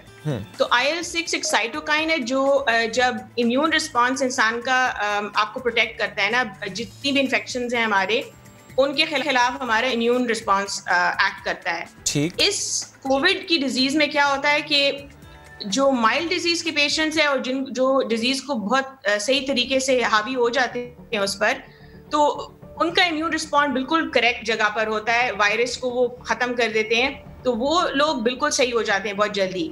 लेकिन जो हम हॉस्पिटल में देख रहे हैं, ऑक्सीजन रिक्वायरमेंट्स के साथ आ रहे हैं, उनमें अक्सर ये होता है, अक्सर नॉट ऑलवेज, कि इम्यून रिस्पॉन्स हाइपर एक्टिव हो जाता है और उस हाइपर एक्टिव रिस्पॉन्स से उल्टा बॉडी की और प्रॉब्लम्स कॉज होती हैं और कॉम्प्लिकेशंस कॉज होती हैं कोविड-19 में। तो अभी जितनी ट्रायल्स हो रही हैं, काफ़ी सारी इम्यूनोसप्रेसिव मेडिकेशंस पे हो रही हैं, जिसमें हम इस एग्जैजरेटेड इम्यून रिस्पॉन्स को कम करने की कोशिश करते हैं ताकि वो हमारी अपनी बॉडी को सेव कर सकें। सही। सो ये एक्टेमरा जो है, ये IL-6 जो एक साइटोकाइन होती है, बहुत प्रॉब्लम कॉज कर सकती है एग्जैजरेटेड इम्यून रिस्पॉन्स की वजह से, तो उसके रिसेप्टर को जाके ब्लॉक कर देता है। ठीक। तो ये अक्सर रूमेटॉइड आर्थराइटिस, जो ऑटोइम्यून डिजीजेस जिसे हम कहते हैं, उनमें इस्तेमाल हुआ जाता है, लेकिन इसकी अभी काफी ऑब्जर्वेशनल स्टडीज में ठीक है, जाहिर है अभी अच्छे रिजल्ट्स तो आए हैं, but at the same time ये बात मैं दुरुस्त कह रहा हूँ कि ये खुद से इस्तेमाल ना की जाए, और अगर तो किसी को सिम्टम्स नहीं है तो फिर तो बिल्कुल ही इस्तेमाल ना की जाए। Absolutely, you are 100% correct. ये इम्यूनोसप्रेसिव थेरेपीज हैं। हमारे सोसाइटी में इतनी इन्फेक्शंस हैं, अगर आप इम्यूनोसप्रेसिव थेरेपी दे दें जिस आदमी को, जिसको एक्चुअली कोविड नहीं हो, और ऊपर से उसके सिम्टम्स भी इतने नहीं हो जिसमें ये दरकार हो, उस पेशेंट की काफी उसको इन्फेक्शंस, सुपर इन्फेक्शंस हो सकते हैं। ये कितनी इंपॉर्टेंट बात है, ये कितनी इंपॉर्टेंट बात है, क्योंकि ज़ाहिर है पाकिस्तान वो मुल्क है जहां दो बड़े संगीन मामला थे, एक ओवर द काउंटर ड्रग्स का और दूसरा है कि क्योंकि फुप्पो के बेटे ने ये दवाई इस्तेमाल की थी, मैं भी यही इस्तेमाल करता हूं और मैं तजवीज़ भी यही करूंगा हर पेशेंट को कि आप ये दवा खा लें। ये बहुत बड़ा मसला पाकिस्तान का है, और यू आर एब्सोल्युटली राइट कि अगर आपको इन्फेक्शन नहीं है और डॉक्टर ने तजवीज़ नहीं किया और फिर अगर आप दवाई इस्तेमाल करेंगे तो ये आपको तबाह बर्बाद कर देगी आपका हेल्थ सिस्टम। अब जरा बात करते हैं डॉक्टर साहिबा, डेक्सामेथासोन से मुताल्लिक, स्टेरॉइड है ये? जी हाँ, बिल्कुल स्टेरॉइड है। ओके, तो इसका यूजेज क्या है नॉर्मली? ये दवाई जो अभी कल रिजल्ट्स निकले, इस पे बहुत लोग बहुत खुश हैं, क्योंकि सस्ती बहुत है, चीप ड्रग है। हाँ, मैं खुद भी बड़ा खुश हूँ, लेकिन एट द सेम टाइम हमने लेके रख नहीं लेनी, क्योंकि डॉक्टर कहेगा तो इस्तेमाल करनी है। Please, right. So let me just share the results with you. ये अभी रिकवरी ट्रायल हुई थी यूके में, अडेप्टिव ट्रायल डिजाइन है, जिसमें उन्होंने काफी डिफरेंट थेरेपीज टेस्ट किए हैं। तो इस पूरी ट्रायल में 11,500 लोग एनरोल हुए हैं, 170 से ऊपर NHS हॉस्पिटल्स यूके के अंदर। ठीक है, इस ट्रायल से हमें हाइड्रोक्सीक्लोरोक्विन से का भी डेटा निकला था, और अभी इसका एक आर्म जो डेक्सामेथासोन को देख रहा था, उसके रिजल्ट्स निकले हैं कल। उसमें ये किया था इन्होंने कि 2104 लोग रैंडमाइज हुए थे डेक्सामेथासोन को, जिसमें 6 मिलीग्राम मिल रही थी लोगों को पर डे 10 दिन के लिए। और ये कंपैरिजन हुआ था यूजुअल केयर से 4321 लोगों के साथ। तो इनमें ये देखा गया कि डेक्सामेथासोन ने डेथ रिडक्शन की वेंटिलेटेड पेशेंट्स में by a third. Okay, in patients जिनमें ऑक्सीजन रिक्वायरमेंट थी उनमें मोर्टेलिटी रिडक्शन हुआ था by a fifth. Okay, so that we have like 20%. True. लेकिन जिनमें ऑक्सीजन रिक्वायरमेंट्स नहीं थी उसमें कोई बेनिफिट नहीं था। So this is again to your point that you were talking about earlier, कि this is not a drug that you should be taking on your own. It is not going to help in patients who have no oxygen requirements, and this should be still be one of those drugs that's prescribed by your physician. क्योंकि देखें again it's an immunosuppressive drug. ये हम generally इसी type autoimmune conditions में देते हैं जहाँ पे हम समझते हैं कि इन्फ्लेमेशन ज़्यादा प्रॉब्लम कॉज कर रही है, इम्यून रिस्पॉन्स ज़्यादा प्रॉब्लम कॉज कर रहा है। हम लिम्फोमा में देते हैं, आईटीपी इम्यून थ्रोम्बोसाइटिक पर्पुरा में देते हैं, और बहुत सारी कंडीशंस में हम ये ड्रग दी जाती है। तो इसमें बहुत ज़रूरी है ये है कि इसके बहुत अच्छे रिजल्ट्स आए हैं, लेकिन this is something that the physicians doctor कहे वो हिदायत दे और उसके कहने पर ही आप इसको इस्तेमाल करें। अच्छा, ये देखिए मेडिसिन की बात तो हो गई ना ये सारी की सारी। मुझे थोड़ी सी साइंस बताएंगे आप थोड़ा सा क्विकली कि ये होता कैसे है कि इंजेक्शन का ट्रायल हो रहा है और वो फिर उसके बाद में लाखों में उसकी कीमत चली जाए और फिर लोग तो धड़ाधड़ खरीद ही रहे हैं। ये मुझे थोड़ी सी साइंस समझाएंगे इसकी आप? इसमें तो साइंस कम, पॉलिटिक्स ज्यादा है, राइट? बिजनेस ज्यादा है। But you know, this is a kind of it's an unfortunate consequence of pandemics and the fear of people, the fear of losing one's life. Even if they're not sick, they're going to go and try and buy drugs, and especially in societies जहाँ पे regulation नहीं होती, क्योंकि यहाँ पर prescription के बगैर medicine मिलना बहुत आम सी बात है। जी हाँ। और अगर एक आम आदमी मेडिसिन ऐसे ही लेने के लिए पहुंच जाएगा तो पहली जिम्मेदारी उसके ऊपर भी आयद होती है। आप अगर ये बात उर्दू में कर सकें, हमारे देखने वाले इसको समझेंगे कि मैं खुद से ना पहुंच जाऊं मेडिकल स्टोर के बाहर, लाइन ना लगा दूं कि मुझे ये पता चला ये इलाज है तो इससे पहले कि कोरोना हो मैं अपना जो है ना वो वैसे ही ज़हनी सुकून और अपनी जेब दोनों खाली कर लूं।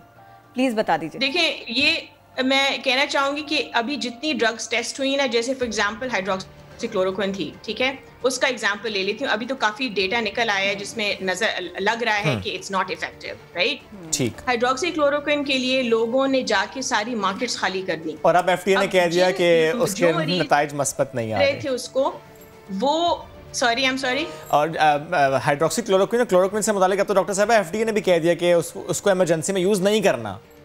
जी, मैं आपको एग्जांपल दे रही हूँ सिर्फ इस बात की कि देखें it's an essential drug for lot of illnesses जिसमें वो एक्चुअली इफेक्टिव है। तो उन बेचारे मरीजों का हर जुआना जो मार्केट से जिनको वाकई जरूरत थी। बहुत शुक्रिया डॉक्टर साहिबा, साथ मौजूद थी आप। और दोबारा से बात करता हूं जो डॉक्टर साहिबा ने भी कही एक्टेमरा से मुतालिक, उन्होंने क्लियरली कहा है अगर आपको इन्फेक्शन नहीं है, अगर आप बीमार नहीं हैं तो आपने ये मेडिसिन नहीं लगानी। अगर लगाएंगे तो ये मत सोचें ना नुकसान ना फायदा, बहुत नुकसान होगा। कोई भी मेडिसिन डॉक्टर के प्रिस्क्रिप्शन के बगैर इस्तेमाल नहीं करना। याद रखें, हम जल्दी से ब्रेक ले रहे हैं और फिर आपके पास वापस आ रहे हैं, हमारे साथ रहिए।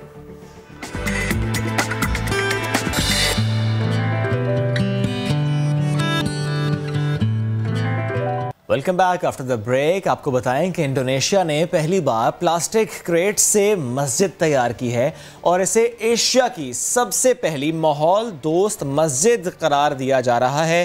प्लास्टिक क्रेट से तामीर की गई इस मस्जिद से मुतालिक आपको बताएं कि यहाँ पर वज़ू खाना भी है। इसके अलावा इस मस्जिद में लोगों के आराम करने के लिए भी एक जगह मख्तस की गई है, जबकि नमाज पढ़ने के लिए फ़र्श लकड़ी का बनाया गया है। इसके अलावा मस्जिद के अंदरूनी और दाखिली रास्तों पर पौधे लगाए गए हैं ताकि माहौल दोस्त हो। ज़ाहिर है पौधे होंगे, ऑक्सीजन ऐड होती जाएगी। करते हैं एक पत्ता। तो जनाब, ये तो हमने आपको इस बारे में बताया। कुछ और मामला भी है, जल्दी से आपको बता दूं। वज़ीर आज़म इमरान खान अपने दौरा सिंध के दौरान गुज़िश्ता रात कराची पहुंचे और इस वक्त वो गवर्नर हाउस में ही मौजूद है। गुज़िश्ता रोज़ और आज की मसरूफियात, इसी सब पर करेंगे बात। हमारे नुमाइंदे सलमान अहमद हमारे साथ हैं। सलमान, वज़ीर आज़म आज उनकी मसरूफियात क्या क्या हैं, शेड्यूल क्या क्या है, बताएंगे कुछ आप हमें इस बारे में? देखिए किरण, वज़ीर-ए-आज़म इमरान खान 2 रोज़ा दौरे पर इस वक्त कराची में मौजूद हैं और आज गवर्नर हाउस में मुख्तलिफ उनकी मसरूफियात होंगी। अभी तकरीबन 11:30 बजे इमरान खान जो है वो PTI के जो सूबाई वज़रा हैं अरकान सिंध असम्बली उनसे मुलाकात करेंगे और ख़ास तौर पर इस मुलाकात में जो है वो कोरोना वायरस से मुतालिक जो खदशात हैं और जो बढ़ते जा रहे हैं उसकी तादाद में इजाफा हो रहा है, उस हवाले से यकीनन बातचीत होगी। इसके अलावा जो इत्तेहादी हैं MQM समेत दीगर इत्तेहादी उनसे मुलाकात करेंगे इमरान खान दोपहर 1 बजे। उसके बाद इन दोनों मुलाकातों के बाद वज़ीर-ए-आज़म इमरान खान तकरीबन दोपहर 2:30 बजे जो है वो सक्खर रवाना होंगे हेलीकॉप्टर के ज़रिए। फिर उसके बाद बाई रोड जो है वो वहाँ से लाड़काना रवाना होंगे, जहाँ पर वो एहसास सेंटर का दौरा करेंगे और वहाँ का जायज़ा लेंगे कि वहाँ पर किस तरह जो है एहसास प्रोग्राम के थ्रू जो है वो लोगों की इमदाद की जा रही है। इसके अलावा जो सूबाई हुकूमत है, जो सिंध हुकूमत है, सिंध हुकूमत से यकीनन इनकी नाराज़गी का सिलसिला जारी है सिंध हुकूमत की जानिब से, क्योंकि वज़ीर-ए-आज़म इमरान खान या वफाकी वज़रा की जानिब से जो है वो वज़ीर आला सिंध को जो है वो मदऊ नहीं किया गया था, जिसके हवाले से वज़ीर आला सिंध जो है वो शिरकत नहीं कर सकेंगे। जी किरण, एक बात और बता दीजिएगा सलमान ज़रा quickly, social distancing, corona SOPs इस सब का भी ख्याल रखा जा रहा है? कल भी जब वज़ीर आज़म पहुंचे थे और आज भी इसका लिहाज रखा जाएगा, इसका ख्याल किया जाएगा? देखिए वज़ीर-ए-आज़म इमरान खान है, जब तो ख्याल रखा जा रहा है और कल भी देखा गया और आज भी यकीनन इसकी कवी उम्मीद है कि सोशल डिस्टेंस का ख्याल ज़रूर रखा जाएगा। लेकिन जो PTI के वज़रा हैं, ख़ासतौर पर गवर्नर सिंह, 2 दिन पहले उनका देखा गया था कि जब वो ज़ैनब मार्केट पहुँचे थे मास्क की तकसीम के लिए और जो एहतियाती तदबीर की बात करने के लिए, और इसके अलावा जो उनके टाइगर फोर्स है उनको जो है वो इंट्रोड्यूस कराने के लिए देखा गया था कि वो सोशल डिस्टेंस का बिल्कुल ख्याल नहीं किया उन्होंने। इसके अलावा दिगर जो वज़रा हैं, जब वो भी हम देखते हैं कि जब अवामी हलकों में जाते हैं कि सोशल डिस्टेंस का बिल्कुल ख्याल नहीं आता, जिसकी लेकिन सलमान जब खबर बन जाती है वो लोगों के सामने आ जाती है तो फिर थोड़ा सा ना ख्याल करना शुरू कर दिया जाता है। नॉर्मली ऐसे ही होता है, तो इस बार ये उम्मीद लगाई जा सकती है? देखिए वज़ीर-ए-आज़म इमरान खान और उनके जो साथ जो वज़ीर इत्तलात, वफाकी वज़ीर इत्तलात जो दिगर जो उनके साथ होते हैं, उनसे तो तकवी उम्मीद की जाती है कि वो ख्याल रखते हैं। लेकिन गवर्नर सिंह, मतलब एक हैरत की बात यह कि गवर्नर सिंह इमरान इस्माइल ख़ुद भी कोरोना का शिकार हो चुके हैं, क्वारंटाइन में रहे, फिर उसके बाद जो है वो दोबारा से जब अवामी हलकों में आए तो वो एहतियाती तदबीर का उन्होंने बिल्कुल दामन ही छोड़ दिया। ऐसा लगता है कि कोरोना वायरस को वो बिल्कुल खातिर में नहीं ला रहे। ख़ासतौर पर गवर्नर सिंह समा पे भी जो है वो खबर नशर हुई, उसके बाद अब देखा ये जाएगा कि क्या गवर्नर सिंह और दिगर जो उनके सूबाई वज़रा हैं, हलीम आदिल शेख साहब को भी देखा गया, खुर्रम शेर जमान जैसे कोरोना में मुब्तला हैं, उनका भी देखा गया कि सोशल डिस्टेंस का बिल्कुल ख्याल नहीं रख रहे थे। ठीक है सलमान, इतनी कड़ी धूप में आप मौजूद हैं, अपना बहुत ख्याल रखिएगा। बहुत शुक्रिया, आप हमारे साथ थे, इस सिलसिले में बात कर रहे थे। अच्छा सर, ये बता रहे थे कि अब वज़ीर आज़म तो आए हैं, दीगर लोग तो आए हैं, वो ख्याल रख रहे हैं SOPs का, लेकिन अभी भी गुंजाइश मौजूद है। गवर्नर सिंध के बारे में उन्होंने बात की थी, SOPs को वो किस तरह से, कहाँ पर वो ध्यान नहीं रखते और कहाँ पर फिर उनको फॉलो करना पड़ जाता है। कल तो मास्क वास्क सब लगाया हुआ था, हमने अपने फुटेज में भी दिखाया, वीडियो में भी दिखाया कि SOPs का ध्यान कहीं ना कहीं रखना पड़ता है, और अगर SOPs को हवा में उड़ाएंगे तो ख़ुद भी परेशान होंगे और दूसरे लोग भी परेशान होंगे। कोरोना से इस तरह से लड़ा नहीं जा सकता। तो आज हम कोशिश करेंगे कि आज हम PTI के ऊपर भी बात करें, आज हम सिंध गवर्नमेंट क्या कर रही है इसके ऊपर भी बात करें, लेकिन पहले हमें PTI की ही बात करनी पड़ेगी। हमारा साथ देंगे अब रहनुमा पाकिस्तान तहरीक इंसाफ हलीम आदिल शेख साहब। सर बहुत शुक्रिया। सर कल जब आपसे हम गुफ्तगू कर रहे थे, आपकी भी ख्वाहिश थी, मेरी भी ख्वाहिश थी कि एक मुलाकात हो, PM और PM और CM की मुलाकात हो। कराची के शहरी भी चाह रहे थे ऐसा, क्योंकि ज़ाहिर है कराची के जब मसाइल की हम बात करते हैं तो बहुत ज़रूरी है वफाक और सिंध हुकूमत का एक पेज पर होना, मिल बैठ कर इन मामलात को हल करना। सर मुलाकात ज़ाहिर नहीं हुई और अब तो मुझे उम्मीद नहीं है, इसलिए कि शेड्यूल का हिस्सा नहीं है। सर मुझे बताइएगा, क्योंकि मैं आगे चलकर सिंध हुकूमत से भी पूछूंगा प्रोटोकॉल क्या होता है, लेकिन मुझे आप बताइएगा ये मुलाकात जब होनी होती है इसका प्रोटोकॉल क्या होता है? CM साहब अपनी ख्वाहिश का इजहार करते हैं मिलना चाहता हूँ, या PM साहब कहते हैं मुझे मिलना है? ये कोई नाराज़गी है, अना की जंग है कि कराची वालों को नज़रअंदाज कर दिया गया, सिंध को नज़रअंदाज कर दिया गया, एक अहम मुलाकात ही नहीं कर पाए, इधर जा सकते हैं उधर जा सकते हैं, आपस में बैठ के बात नहीं कर सकते? मुश्किल कैसे बना? देखिए, एक तो मैं थोड़ा सा करेक्ट करूं कि गुज़िश्ता रोज आपकी ख्वाहिश जरूर थी, लेकिन मेरा था कि जी मुलाकात हो जाए तो कोई बुरी बात नहीं है, हो जानी चाहिए। लेकिन मैंने एक बात कही थी कि ये तो हफ्ते में 2 दफा वीडियो कॉन्फ्रेंसिंग पे मुलाकातें होती हैं, 1-2 मुलाकातें मुस्तकिल बुनियादों पर इनकी जारी सर है। अगर आप सर सॉरी टू इंटरप्ट लेकिन अगर आप ये जस्टिफाई कर रहे हैं कि वीडियो कॉन्फ्रेंस इज इनफ, तो सर वो तो आप लोगों से भी हो सकती है, वो सिंध के अरकान से भी हो सकती है, वो किसी सेंटर का दौरा भी वर्चुअली हो सकता है। अगर मुझे इजाजत दीजिए मैं बात कर लूं, उसके बाद जरूर आप बात कीजिएगा।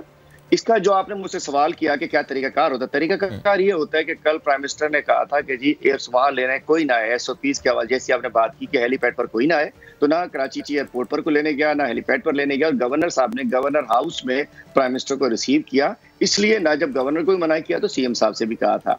अब जो मैं समझता हूँ एक नाकिस राय में, मुझे पता नहीं, ना मैं कभी PM रहा, ना कभी CM रहा, ना कभी उनके इतना क्लोज रहा, मैं समझता हूं कि अगर प्राइम मिनिस्टर मिलना चाहे CM साहब से तो कह सकते हैं कि प्राइम मिनिस्टर मिलना चाहते हैं, या वज़ीर आला साहब भी अगर प्राइम मिनिस्टर से मिलना चाहें तो अगर वो रिक्वेस्ट दें तो मुलाकातें हो सकती हैं। दोनों एंड से ऐसा नहीं हो सकता कि अगर वो मिलना चाहें और वज़ीर आला साहब अगर बोलते हैं उन्हें मिलना है तो जरूर मुलाकात होनी चाहिए थी। अब इशू ये है कि एक तो होता है पुराना दौर हो गया खत्म, आपकी बात बिल्कुल जायज़ है कि जी फिर तो वर्चुअल मुलाकातें सबसे हो सकती थी, लेकिन शायद हमने PM आ रहे थे, हमने ख्वाहिश का इजहार किया मिलना चाहते हैं, उन्होंने टाइम दे दिया। हमने कहा MPs मिलना चाहते हैं, उन्होंने टाइम दे दिया। लाड़काना जब असल जो इवेंट है, असल इवेंट क्या था कि आज एहसास का जो प्राइम मिनिस्टर की तरफ से जो प्राइम मिनिस्टर फंड है उसके हवाले से आज इफ्तिताह कर रहे हैं, वो लाड़काना जाना था। बेसिक जो मतलब इवेंट था वो लाड़काना जाना था, और एहसास प्रोग्राम जो कि सिंध के लोगों के लिए इससे पहले भी तकरीबन 42 बिलियन रुपीस जो है वो सिंध में 12-12 हज़ार तकसीम हो चुका है। असल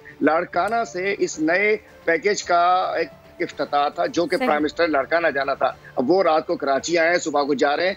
इस दौरान बड़े शॉर्ट टाइम के अंदर जिसने मिलने की ख्वाहिश का इजहार किया प्राइम मिनिस्टर उससे मिल लिया। अगर सिंध गवर्नमेंट प्राइम मिनिस्टर साहब से मिलना चाहती तो जरूर मिलती, लेकिन मैं ये नहीं कह रहा कि कोई गैप है। There is no communication gap.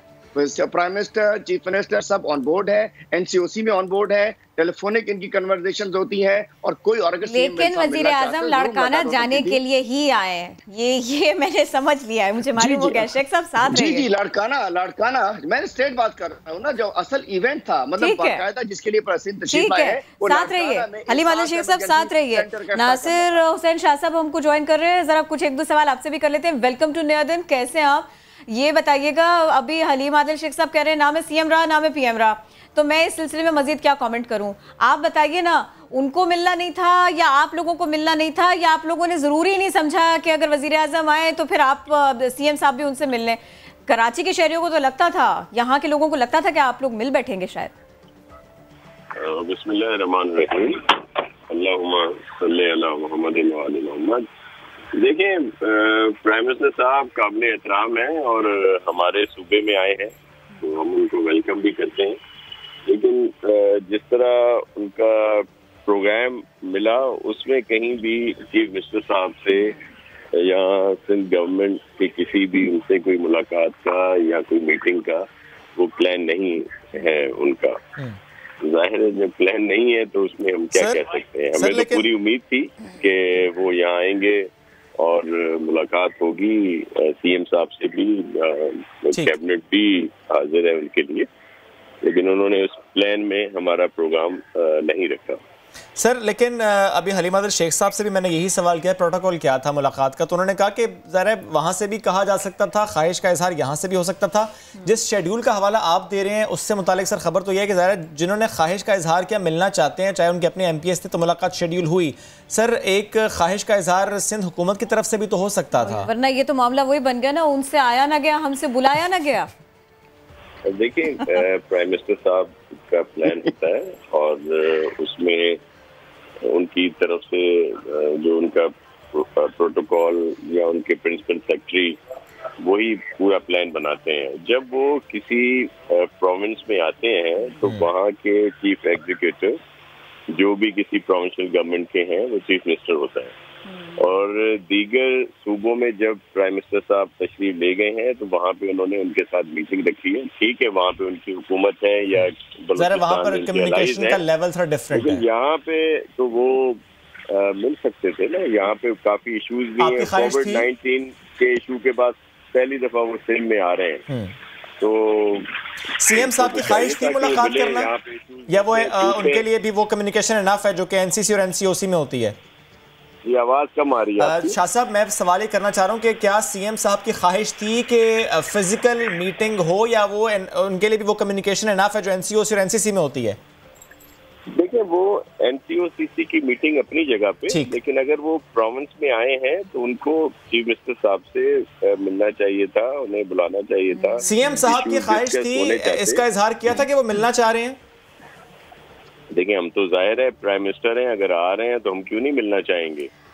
और अचानक ये प्लान बना, और दिल में नहीं थी। देखिए, अचानक उनका प्लान बना है। पहले भी उन्होंने आना था, वो नहीं आए। लेकिन अगर वो इस तरह का रवैया जो रखा हुआ है सिंध के साथ, तो ये मुनासिब नहीं है। और आप इस पर भी हमें कह रहे हैं कि हम दिल में ख्वाहिश रखते हैं, या हमने कोई एक पूरी एप्लीकेशन भेजी थी। शाह साहब, देखिए, वो आपके घर में आए, आपके गढ़ में आए, वो लाड़काना आए, ये समझिए पहले आप। तो अगर देखें, हम वेलकम करते हैं, और प्राइम मिनिस्टर हैं, हमारे मुल्क के प्राइम मिनिस्टर हैं, उनके लिए हमें बहुत इज्जत है। और वो पूरी मुल्क में कहीं भी जा सकते हैं। लाड़काना भी उसी मुल्क में है जिसके वो प्राइम मिनिस्टर है। तो बिल्कुल आए जी, more than welcome. Sir, normally ये होता है, पूरा सिंध हमारा घर है, सिर्फ लाड़काना तो नहीं है। और जब वो रुखसत हो जाएंगे, वापस चले जाएंगे, तो फिर क्या हम ऐसा देखेंगे कि आप लोग मजीद दिलो जान से लाड़काना से लेके कराची तक पूरे सूबे के लिए फिर नए सिरे से बिल्कुल एनर्जी के साथ में काम करें? फिर ऐसा तो हो। हम तो वैसे भी पूरी एनर्जी के साथ काम कर रहे हैं, खिदमत कर रहे हैं। सही। लेकिन ये एक अच्छा तरीकेकार होता है, अगर प्राइम मिनिस्टर साहब आते और सिंध गवर्नमेंट के चीफ मिनिस्टर से मिलते, तो एक अच्छा तासुर जाना जाता इस बात का। जो आप अच्छे तासुर की बात कर रहे हैं ना, मैं एक आम आदमी क्या अगर आपको शाह साहब बताऊं ना कि वो क्या सोच रखता है। वो कहता है कि ये तो पहले आप और पहले आप हो रहा है, ये लोग शायद हमारे लिए एक साथ बैठ भी नहीं सकते। पहली चीज सर, पहली बात। दूसरा ये कि सर बजट, कल हमने बिलावल साहब की बात भी सुनी है, तो जो सिंध का बजट होगा वो उन सारे पॉइंटर्स को केटर कर रहा होगा जिसकी आप लोगों ने तनकीद की, या बिलावल भुट्टो जरदारी साहब ने जो कुछ मेंशन किया, वो पेंशन्स की बात हो, वो सेहत की बात हो। देखिए, मैं आपको अर्ज करूं कि हम हर चीज को कैटर करेंगे, और पाकिस्तान पीपल्स पार्टी हमेशा अवाम की उमंगों और उनकी सोच के मुताबिक बजट भी और उनकी जो भी खिदमत है वो सबके सामने है। तनख्वाहों या पेंशन बढ़ाने की बात है, तो ये पीपल्स पार्टी की गवर्नमेंट है जिसने हर साल जब वो फेडरल गवर्नमेंट में थी तनख्वाहें और पेंशन बढ़ाते थे, बल्कि एक साल तो 50% तक बढ़ा दिया था उन्होंने। तो ये अब भी इंशाल्लाह इन सारे हालात के बावजूद फेडरल गवर्नमेंट की तरफ से इस वक्त भी सबसे ज्यादा कटौती जो है सूबे सिंध से हुई है। 230 से ज्यादा अरब रुपए हमें इस रवां माली साल में नहीं मिले, और जो नया बजट रखा गया उसमें भी मुकम्मल तौर पर आप उसको चेक कर सकते हैं कि सिंध के लिए क्या रखा गया। यानी बाकी सूबों की कटौती नहीं हुई और सिंध की कटौती हुई है सर। बेहतर रिजल्ट देंगे। शाह साहब, सिंध हुकूमत की कटौती हुई है, बाकी सूबों की नहीं हुई।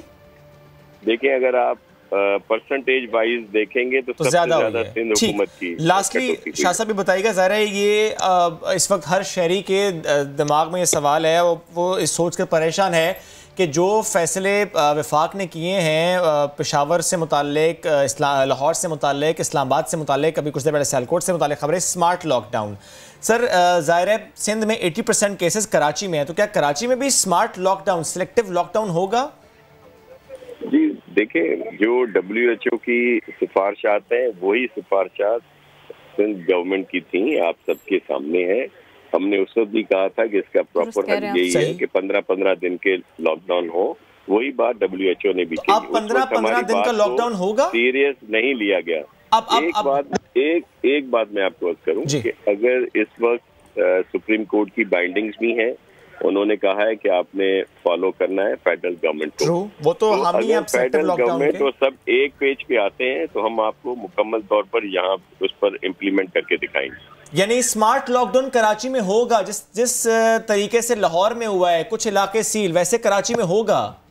जी बिल्कुल, हमने पहले भी किया है ना, आपके इल्म में याद होगा। 11 यूसेस की बात कर रहे हैं आप। हाँ, जब कुछ यूनियन काउंसिल्स में इस तरह के केसेस आए, वो एक क्लस्टर था जिसको हमने सील किया, तो आपने देखा किस तरह वफाकी वज़रा ने आकर वावेला किया। हालांकि दीगर जगहों पे भी उसी तरह का लॉकडाउन था, लेकिन कराची में यहाँ पे उन्होंने अपनी दिखा दी। यानी सर हम ये समझें कि एक इशारा आएगा विफाक से और यहाँ पर आप लोगों की तैयारी मुकम्मल है सिलेक्टिव लॉकडाउन की इन कराची? जी बिल्कुल, क्योंकि पूरे सिंध में जहाँ जहाँ इस तरह का इश्यूज आ रहे हैं, हम खुद भी वहाँ पे इस तरह का एक्शन ले रहे हैं। लेकिन ज्यादा बेहतर होता है अगर एक पेज पे हो, एक फैसला हो, तो उसका इम्प्लीमेंट अच्छे तरीके से पॉलिसी होनी भी चाहिए। सर शुक्रिया, साथ मौजूद थे आप। हलीम आदिल शेख साहब से आप पूछना चाहेंगे? मैं सवाल करूं? प्लीज। हलीम आदिल शेख साहब, आपने वजीर आजम को सिंध के बारे में ठीक से क्यों नहीं बताया? फैक्ट्स एंड फिगर्स क्यों नहीं रखे उनके सामने? ज्यादा कटौती जो है ना वो यहीं हुई है, इसी प्रोविंस के लिए हुई है। बड़े अफसोस की बात है, नासिर शाह साहब तो माशाल्लाह बड़े अच्छे चंद मिनिस्टर्स में से शामिल हैं। ऐसा नहीं होता, जो भी रेवेन्यूज जनरेट होते हैं उसके हिसाब से डिस्ट्रीब्यूट होता है। ऐसा नहीं हुआ। देखिए जी, ये नहीं होता कि जी 4 रुपए देने, ऐसा नहीं है। वो ये कि जी अगर जितने पैसे आएंगे उतने से इतने परसेंट देना है, ये परसेंटेज जो है वो ट्रांसफर होता है प्रोविंसेस के अंदर। और ऐसा कभी नहीं, ये हम यही तो अफसोस करते हैं कि सिंध कार्ड सिंध से ज्यादती हो गई। दूसरी मैं ऐड करता चलूँ आपको, देखिए पिछले दिनों NEC की एक मीटिंग हुई थी, 20 मिनट की मीटिंग, उसमें CM साहब मौजूद थे। मैं असल बात पर आता हूँ। अभी कह रहे हैं PM ऑफिस से बताया नहीं गया, ये नहीं वो नहीं हुआ। उसके अंदर CM साहब मौजूद थे, बातचीत हुई, 20-25 मिनट में मीटिंग खत्म हो गई। उसके बाद 2 घंटे मीटिंग की CM साहब ने और प्रेस कॉन्फ्रेंस की और एक झूठ बोला माजरत के साथ। उन्होंने कहा कि जी मैं इस्लामाबाद जा रहा था, मुझे रास्ते में फोन करके मना कर दिया कि जी आप ना आओ, वो भी झूठ था। फिर कहा कि जी ड्यूरिंग मीटिंग सिंध की आवाज बंद कर दी गई, हमारे माइक बंद कर दिए गए। मुझे एक सवाल कर लेने दें, ये आपने देखिए मुझे बता दिया था हलीम आदिल शेख साहब, ये आपने मुझे बताया था कल भी। ऐड कर रहा हूँ, देखिए जी, सवाल तो सुन लेना। अब मुझे ये बताइए, वजीर आजम लाड़काना के ऊपर, वजीर आजम लाड़काना जा रहे हैं ना, अब आप मुझे ये बताइए, वो आपको याद होगा आप लोगों ने खासी स्टेटमेंट्स दी थी, प्रेस कॉन्फ्रेंस की थी कि किस तरह से एड्स स्प्रेड हो गया छोटे छोटे बच्चों को, माँ को नहीं है बाप को नहीं है, छोटे बच्चे को सिरिंज की वजह से, गफलत की वजह से लग गया, लेकिन वो HIV उसका पॉजिटिव आ जाता है, उसको एड्स हो जाता है। ऐसे बहुत सारे बच्चे हैं, ऐसे पूरे पूरे गाँव हैं कि जो अब आइसोलेट हो गए हैं। वहाँ पर कोरोना के आने से पहले ही यूँ समझिए कि कोरोना आ गया था, आफत आ गई थी। फिर आप लोग कुत्ते के कांटे की वैक्सीन की बात करते हैं, तो सिर्फ लाड़काना के दौरे तक की बात महदूद रहेगी। आप लोगों को तो सिंध के मसाइल पता चल गए हैं, वजीर आजम को तो इस बारे में पूरी मालूमात है, तो मुझे बताइए कि फिर सिर्फ और सिर्फ लाड़काना का दौरा इंपॉर्टेंट होगा, एहसास प्रोग्राम होगा, या इसके अलावा भी कुछ करेंगे, इसके अलावा भी कहीं जाएंगे, इसके अलावा भी कुछ सोचा गया है? मेरा ख्याल है इसके अलावा तो बहुत कुछ हो चुका, जो इन्होंने कुछ नहीं किया है। जब मैं रिपीट करता चलूं, सिंध को लाखों PPEs मिली हैं, सिंध को लाख किट्स मिल गई हैं, सिंध को कोरोना 100 के करीब वेंटिलेटर्स मिल चुके हैं, जहाँ के पूरे 16 साल के अंदर कुछ 200-250 वेंटिलेटर्स किए, 100 वेंटिलेटर इन दिनों मिल चुके हैं। सिंध के में 42 अरब रुपए, 42 बिलियन रुपीज सिंध में कोरोना के बाद पोस्ट कोरोना डिस्ट्रीब्यूट हो चुके हैं। और लाड़काना में मैं ऐड करूं, आज नासिर शाह साहब वेलकमिंग इनका एटीट्यूड रहा, लेकिन एक ट्वीट किया है जमील सुमरो साहब, जो कि स्टाफ अफसर हैं बिलावल साहब के, मतलब ऑफिशियल कैपेसिटी में, उन्होंने क्या कि जी वजीर आजम लाड़काना आ रहे हैं, और एक आप देख लीजिएगा, और उसको उन्होंने मतलब तनकीद की है लाड़काना जाने पर। एक तरफ आप कहते हैं कि वेलकमिंग है, दरगुजर कर दीजिए हलीम आदिल शेख साहब, दरगुजर कर दीजिए, आगे बढ़ जाइए, दरगुजर कर दीजिए। इंशाल्लाह लाड़काना जा रहे हैं, इंशाल्लाह लाड़काना के लिए 1300 बच्चे एड्स से मुतासिर हो चुके हैं, बहुत बड़ी तादाद में कुत्तों को लाड़काना, कुत्ते के कांटे से लाड़काना में मसले हो चुके हैं। कल एक और रिपोर्ट में चल रही देख रहा था कि लाड़काना के लिए दवाइयां गई हैं, प्राइवेट स्टोर में मौजूद थी। इंशाल्लाह लाड़काना के हेल्थ के लिए प्राइम मिनिस्टर साहब इंशाल्लाह आपको ठीक सर लास्टली ऐलान ठीक। और उसके बाद मैं समझता हूँ सिंध को छोड़ा नहीं है हमने, सिंध वालों से ज्यादा, सिंध गवर्नमेंट से ज्यादा फेडरल गवर्नमेंट ने सिंध का ख्याल रखा है कोरोना में, अमली बुनियाद पर, भाषण की बुनियाद पर नहीं, डेली प्रेस के तौर पर सिंध के अवाम के साथ प्राइम मिनिस्टर खड़े हुए हैं, और उसका अमली सबूत है कि आज भी लाड़काना जाकर भी इंशाल्लाह पूरे सिंध को मैसेज देंगे। अमली सबूत सर, अमली सबूत क्या होता है? ये एक कराची का शहरी तब समझेगा जब उसके घर में पानी आएगा, ये कराची का शहरी तब समझेगा जब कराची से कचरा उठ जाएगा। अगर आप कहते हैं भी कहा था ये, क्योंकि आप खुद कह रहे हैं ना कि PTI ने ज्यादा काम किया सिंध हुकूमत से, जब मैं सवाल करूंगा तो आप कहेंगे ये काम सिंध हुकूमत का है, और कहने को आप कहेंगे ज्यादा काम PTI ने किया है। कैसे ना देखें भाई, बात सुने ना, 18वीं तरमीम उस दिन SIDCL Sindh infrastructure development company limited, यानी सवाल करो तो आप कहेंगे काम सिंध हुकूमत ने करना है, लेकिन वैसे आप क्लेम करेंगे काम ज्यादा आपने किया है। ऐसा हो नहीं सकता। मैं कोरोना सिचुएशन में, चूंकि इमरजेंसी होती है, फेडरल गवर्नमेंट कर सकती है, जब हम कहते हैं SIDCL के थ्रू काम करेंगे, वो कहते नहीं ये तो आदिल शेख साहब, आम आदमी चाहते हैं आप लोग काम करें, 18वीं तरमीम को बार बार ना लेकर आए, गवर्नर राज के शोषे ना छोड़े जाए, काम किया जाए और सिर्फ काम किया जाए। वो आप लोगों ने चूंकि नारा लगाया था, इसलिए आपसे सवाल सारे के सारे बनते हैं। मेरी बात सुने ना, हवा में बातें नहीं कर सकती। आपने नया पाकिस्तान का शो ऑफ करने, और मैं आपसे नहीं कह सकता कि ये खबरों में आपने पढ़ दी है। देखिए, हम जब कहते हैं हम कुछ शर्रा आते हैं, मुझे पता था आप कहीं ना कहीं गड़बड़ाएंगे, हो जाता है। देखिए, मैं बताऊं, गड़बड़ाया नहीं हूं मैं कह रहा हूँ जो काम है ना, वो कहते नहीं 18वीं तरमीम में आप लोग बुक को आप आ नहीं सकते। ये नंबर्स में ब्रांड नेम्स में मैं भी गड़बड़ा जाती हूँ, इसलिए मैंने कहा होता है, कोई बात नहीं। थैंक यू, इतने अरबों रुपए, thank you so very much. आपने देखे नहीं, अरब सुने नहीं। मुझे एक ब्रेक लेनी है। अरब की बात ना करें, मुझे 200 अरब याद आ जाते हैं मुराद सईद वाले। चलिए एक ब्रेक लेते हैं, वापस आते हैं। स्टे विद अस।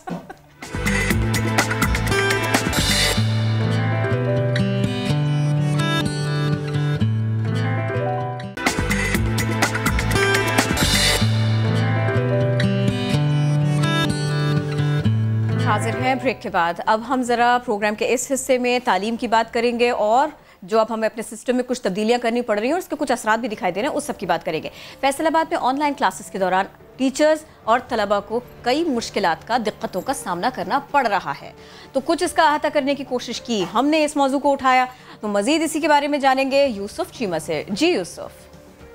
देखिए, कोरोना वायरस के आते ही बिल्कुल तालीमी निज़ाम जो है यकसर तब्दील होकर रह गया है। तमाम लोग जो है इसके अंदर कंप्लेंट्स करते हुए दिखाई देते हैं, ताहम वो स्टूडेंट्स हों, टीचर्स हों या पेरेंट्स हों, हर किसी के एंड पर यही कहा जाता है कि ऑनलाइन क्लासेस जितनी भी हो रही हैं उनके अंदर काफ़ी ज़्यादा मुश्किलात का सामना करना पड़ रहा है। अगर स्टूडेंट्स के हवाले से सबसे पहले बात करें तो स्टूडेंट्स का यही कहना है कि काफ़ी ज़्यादा स्टूडेंट्स जो हैं, क्योंकि फैसलाबाद के अंदर रूरल एरिया से बिलोंग करते हैं, उनके पास उस तरह से टेक्नोलॉजी मौजूद नहीं है, ना ही उनके पास उस तरह से गैजेट्स मौजूद है कि वो ऑनलाइन क्लासेस को उस तरह से अटेंड कर सकें। साथी के हवाले से बात करें तो साथी काफ़ी ज़्यादा कंप्लेन करते हुए दिखाई देते हैं कि ऑनलाइन क्लास लेते हुए भी स्टूडेंट जो हैं वो बिल्कुल, उनका रवैया जो है वो बिल्कुल भी दुरुस्त नहीं होता।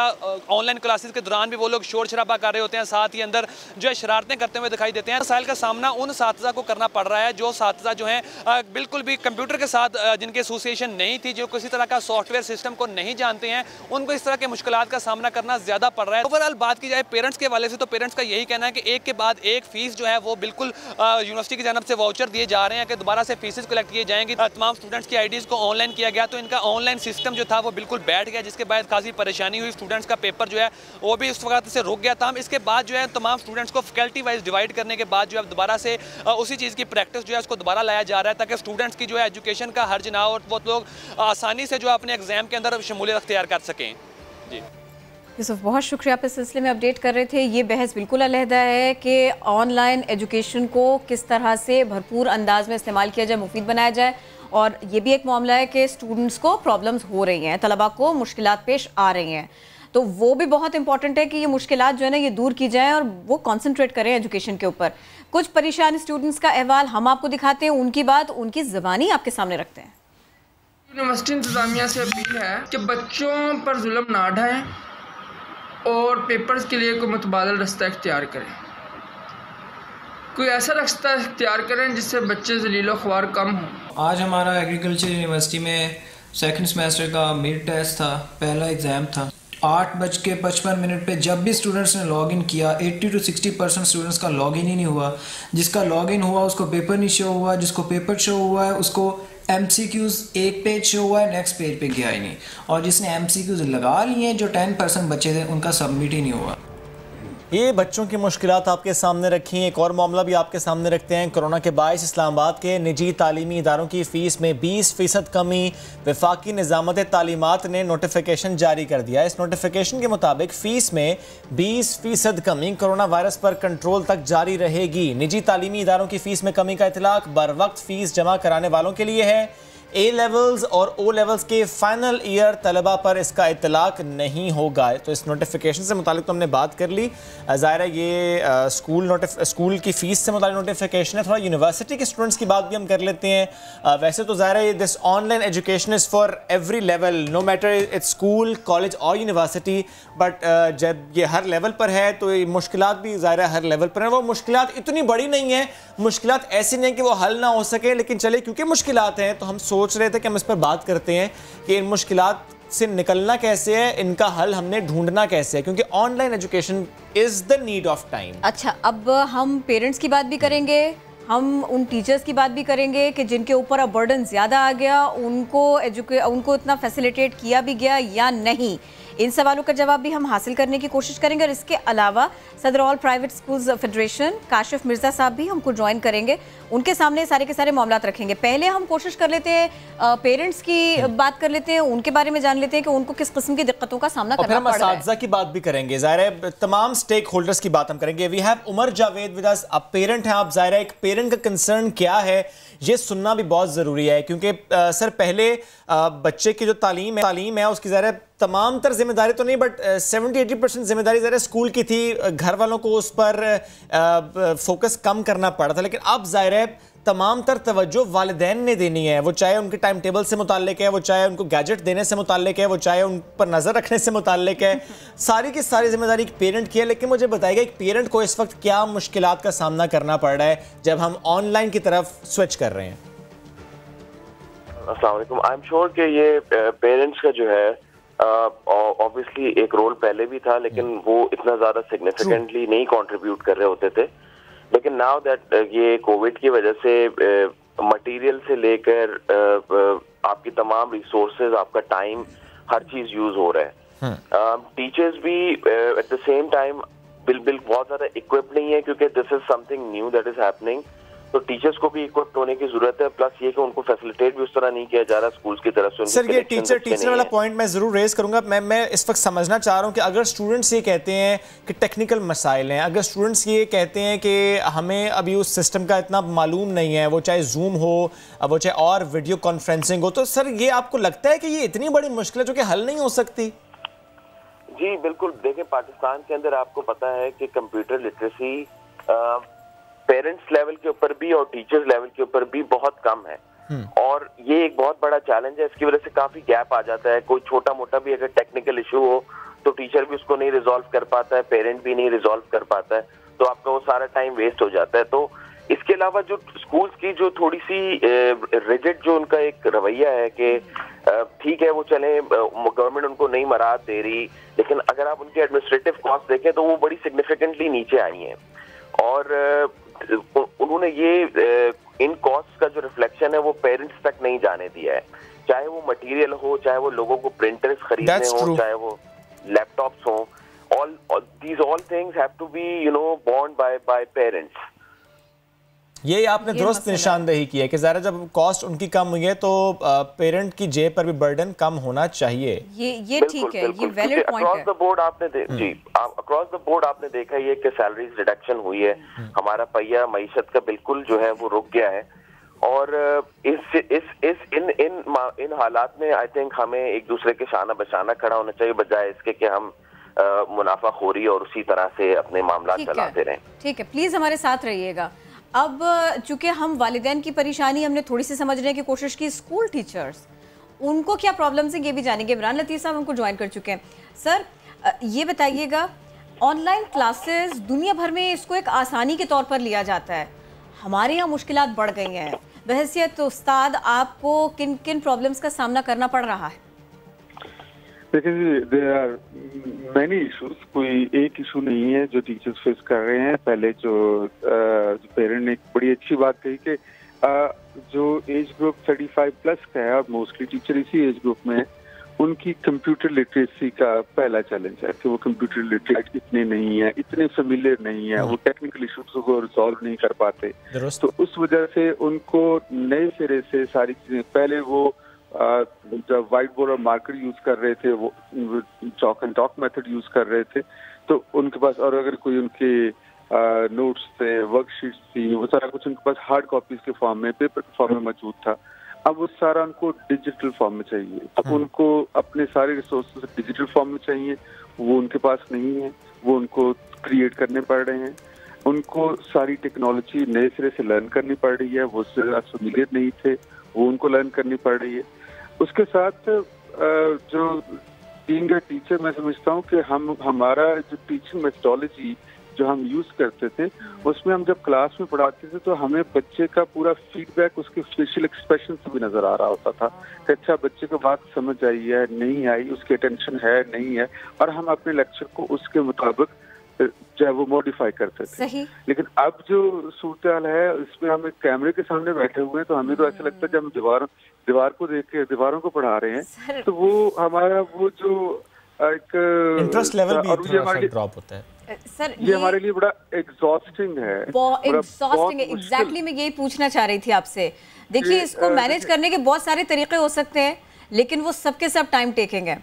तो क्या स्कूल्स की तरफ से, इंतजामिया की तरफ से टीचर्स को वो सपोर्ट मिलता है कि वो कंप्यूटर लिटरेसी, लैपटॉप, इंटरनेट का एक्सेस या ट्यूटोरियल्स वो उसकी ट्रेनिंग दिलवा दें? बहुत मुख्तसर वक्त में ये सब कुछ हो जाता है, 1.5-2 महीने बहुत मुश्किल से लगते हैं।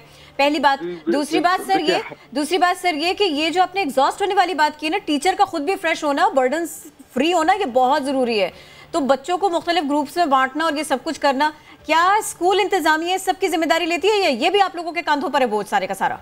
देखिए जी, इसमें जो इस वक्त मेजर बर्डन है वो तो टीचर्स के शोल्डर्स पर ही है। अटेंडेंस हमने खुद मार्क करनी है, अटेंडेंस भी हमने वीडियो के सामने रख के उसकी तस्वीरें लेनी है, वो पिक्चर्स लेके हमने एडमिनिस्ट्रेशन को भेजनी है कि जी हमारी क्लास में ये बच्चे मौजूद थे, क्लास हमने स्टार्ट करनी है। तो वो सारी की सारी जो स्कूल की तरफ से सपोर्ट अब इसमें वर्चुअल क्लास एडमिनिस्ट्रेशन से डेटा कलेक्शन कर रही है वो तो दे नहीं सकता, स्कूल के लिए तो पॉसिबल ही नहीं है। ठीक है सर, ये ज़ाहिर है आपके वैलिड कंसर्न्स हैं, विल ट्राई कि जब हम डिस्कशन करें तो इनका हल निकले। अब ज़रा हम बात करते हैं काशिफ मिर्ज़ा साहब से। काशिफ साहब, आपने एक पेरेंट की परेशानी भी इस वक्त सुनी है, आपने टीचर के कंसर्न्स भी सुने हैं। मैं स्टार्ट कर रहा हूँ सर आपसे इस सवाल से कि एक स्कूल का, एक कॉलेज का, एक यूनिवर्सिटी का इस वक्त ये रोल होना चाहिए कि वो वीडियोस फॉर्म में, इन ट्यूटोरियल्स की सूरत में गाइडेंस दे स्टूडेंट्स को भी कि टीचर को भी कि यार ये मोड ऑफ टीचिंग है इस वक्त हमारा जो हमने फॉलो करना है और ये टूल एंड टेक्निक्स हैं जिनको हमने सीखना है, उसके लिए स्कूल, कॉलेज, यूनिवर्सिटी काम कर रहे हैं। मैं पहली बात तो आपसे ये गुजारिश करना चाहूँगा, देखें ये बड़ी अच्छी बात है जो आइडियल स्टेट के अंदर ये ऐसा होना चाहिए, और बदनसीबी है कि पाकिस्तान में पिछले 72-73 सालों में तो सिरे से ही एजुकेशन प्रायोरिटी ना कभी थी ना है और अब भी नहीं है। प्रॉब्लम ये है कि जो हम बातें यहाँ पे कर रहे होते हैं ना, ये ग्रास रूट लेवल पे जाके देखते हैं तो आपको कहीं भी कुछ नजर नहीं आता। इस वजह से, क्योंकि मैं अभी पहले स्कूल एजुकेशन की बात करूँ, 1% एलीट क्लास है और एलीट क्लास के अंदर भी हम ये देखते हैं कि उसके पास ये फैसिलिटीज़ नहीं जितने आपने यहाँ पे पेरेंट जो यहाँ तशरीफ फरमा है, जो टीचर के आपने हवाला दिया है, ये वो क्लास है, इनके मसाइल आपने सुन लिए हैं। ये 1% एलीट क्लास की नुमाइंदगी करते हैं, जबकि 99% वो क्लास है जिनके पास ना टीचर, ना स्टूडेंट, ना पेरेंट और ना ही इंतजामिया के पास ये फैसिलिटीज़ हैं। आप चले जाएं बलोचिस्तान, KPK, आप जनूबी पंजाब, आप अंदरून सिंध, यहाँ तो नेट तो बड़ी दूर की बात है। आपको नहीं लगता कि ये बहुत एग्जैजरेटेड फिगर है कि 1% एलीट क्लास है और 99% के पास ये फैसिलिटी नहीं है? जी बिल्कुल, ये मैं आपको बड़ी जिम्मेदारी से इसलिए ये कह रहा हूँ कि ये सर आपको लगता है कि इस वक्त जितने स्टूडेंट्स हैं, और ये सॉरी टू इंटरप्ट, आपको लगता है कि इस वक्त पूरे पाकिस्तान में जितने स्टूडेंट्स और जितने टीचर्स हैं 99% के पास ये फैसिलिटी नहीं है? सर ये बहुत बड़ी फिगर है। बिल्कुल, मैं फिर वही बात मुझे कंप्लीट जरा करने दीजिए। मैं आपको एक बहुत क्लियर बता रहा हूं कि आने वाला वक्त इस वक्त बहुत खतरनाक है। एजुकेशन का जो प्रोग्राम है ये मुतासर नहीं हुआ, ये इस वक्त हमारा जो पूरा सिस्टम है ये कोलैप्स कर गया है। हमारा 2.5 करोड़ बच्चा बाहर था, आउट ऑफ स्कूल था। हमने 5 करोड़ स्कूल एजुकेशन का बच्चा जो पब्लिक और प्राइवेट स्कूल में पढ़ता था उसको हमने बंद करके आउट ऑफ स्कूल कर दिया। हमारे पास जो तालीम घर के नाम पे एक ड्रामा चला रहे हैं, ऑनलाइन का जो ड्रामा चला रहे हैं, ये फ्लॉप्ड है। मेरा जो लिटरेसी लेवल है रियल सेंस के अंदर वो शायद 20-25% पे है। फिर सर इसी को बेहतर होना चाहिए। वो शायद 10 सारी दुनिया में ऑनलाइन एजुकेशन किस तरह से लोगों को हेल्प कर रही है, खास तौर पर उन लोगों को कि जो अपने बच्चों को स्कूल नहीं भेज सकते। एक गरीब आदमी की इकलौती कमाई उसके बच्चे की तालीम होती है, वो इसका ख्वाब नहीं देख सकता, क्योंकि अगर सब कुछ बंद होगा, अगर फिजिकली उसका बच्चा स्कूल या महंगे स्कूल नहीं जा सकता तो वो बैठा रहे।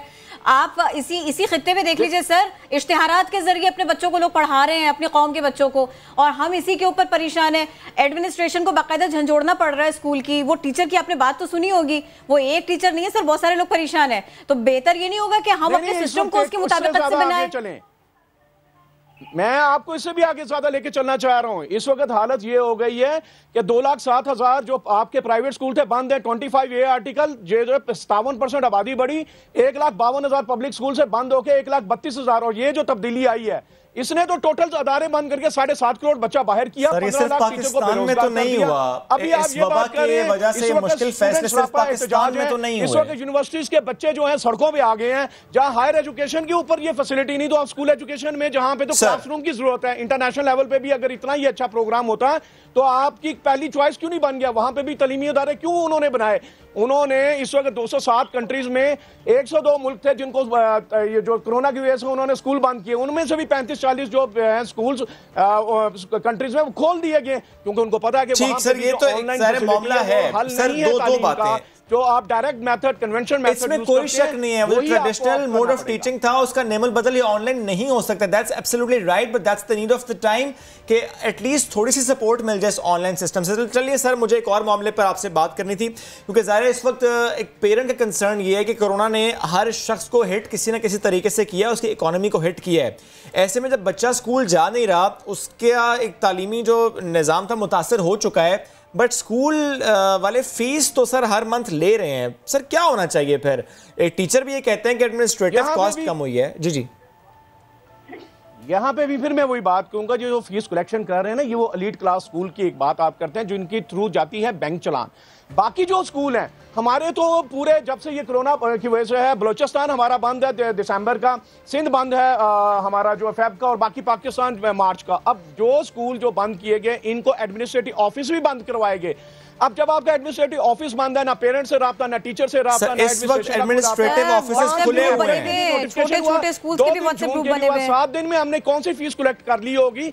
और अगर ये बात जो करते हैं गवर्नमेंट, पूरी दुनिया में हुआ, सब्सिडाइज किया जाता है। हमारे रेंट जो हैं बिल्डिंग के वो वहीं पे हैं, हमें कोई रिलीफ नहीं दिया। अच्छा, फिर हमें टीचर्स की जो तनख्वाहें थी वो पेरेंट्स ने कैश फ्लो बंद कर दिया, पेमेंट करनी बंद कर दी। नतीजा ये निकला कि जो टीचर बेरोजगार हुआ। मुल्तान में मेरे टीचर ने 5 दिन रोजों में जो था पानी से रोजा खोला और खुदकुशी की। जब से ये पेंडेमिक आया, ये ईद के बाद से मैं आपको फिगर दे रहा हूँ, 50 से ज्यादा मेरे तालीमदान, स्कूल मालकान, हल क्या है सर? वो हार्ट अटैक से वो जो है अल्लाह को प्यारे हुए हैं, उनमें कोई कोरोना से नहीं मरा। तो अब तालीम का बेड़ा गर्क इन्होंने कर दिया, इनके पास कोई दूसरा प्लेटफॉर्म नहीं है। एक प्लेटफॉर्म ये था कि आप SOPs के तहत स्कूल खोलते, पहले टीचर ट्रेन करते, पेरेंट ट्रेन करते। पूरी दुनिया में हुआ है, हमने इनको SOPs बना के दिए हैं।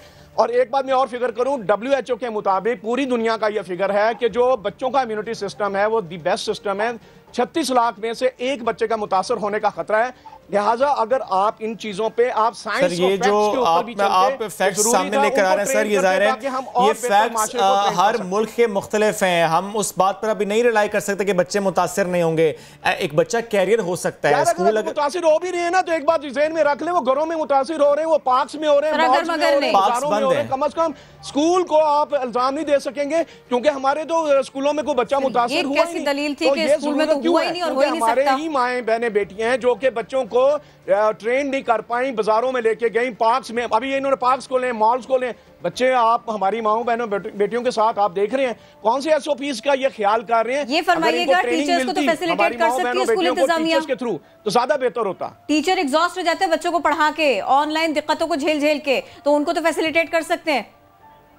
जो स्कूल ऑनलाइन फैसिलिटी दे रहे हैं लाजमी वो कर रहे हैं, ऐसा नहीं है। और वो 1% है, वो अमीरों की बातें हैं, गरीब को कुछ नहीं मिल रहा। आप आम गरीब के बच्चे को जाके पूछ के देखें, उसके गरीब के बच्चे को तो आपने बाहर भेज दिया। मैं तो बल्कि ये कहूंगा हमारे जितने वुज़रा तालीम है, इनका स्टेटस वुज़रा जहालत बना दिया जाए, क्योंकि ये इन्होंने 2.5 करोड़ से 7.5 करोड़ की जो अब हमारी बच्चे थे उनको आउट ऑफ स्कूल कर दिए, तो उनका स्टेटस तो कम अज कम तब्दील कर दें। इन्होंने बजट ने बता दिया है, बातें ये करते जी हमने अपने तालीमी बजट में इजाफा किया है। खुदा नहीं, अभी सूबाई बजट तो आने सर, तो सूबाई मामला है। वैल्यूएशन आप अपनी करेंसी की देखें, इन्फ्लेशन रेट आपने देखे, आपने पहले से कम बजट दिया है। ये है इनकी सर, ये तो वही बात है ना कि सवाल आपसे हो, लेकिन आप बैश गवर्नमेंट को करें, पॉलिसी को करें, वो आपकी, मैं उस बात को निगेट नहीं कर रहा, मैं निगेट नहीं कर रहा, लेकिन सर जहां पर मसले आपकी तरफ हैं, आर्टिकल 18, आर्टिकल 3, 4, 5, 6, आर्टिकल 8, आर्टिकल 35, 6, 7, मैं तो बात कर रहा हूं। आप मुझे एक बात सर, अगर आप बेसिक राइट आर्टिकल की एग्जांपल आप देंगे तो बेसिक रेट आर्टिकल की बात मैं भी कर सकता हूं सर यहाँ बैठ के कि अगर सर जी 20% जो है वो हम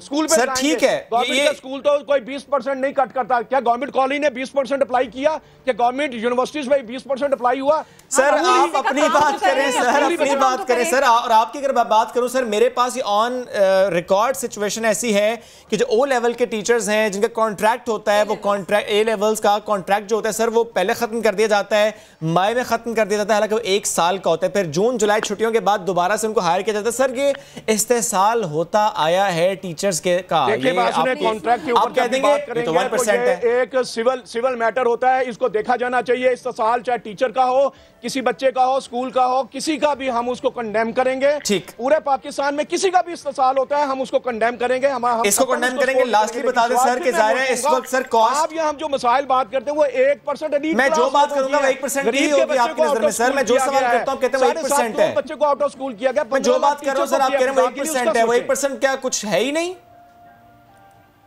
मैं तो कह रहा हूं कि किसी का भी इस्तेसाल गलत है, लेकिन आप 99% की बात ही नहीं कर रहे। जो आउट ऑफ स्कूल 7.5 करोड़ बच्चा हो गया, उसका कोई सोचा किसी ने?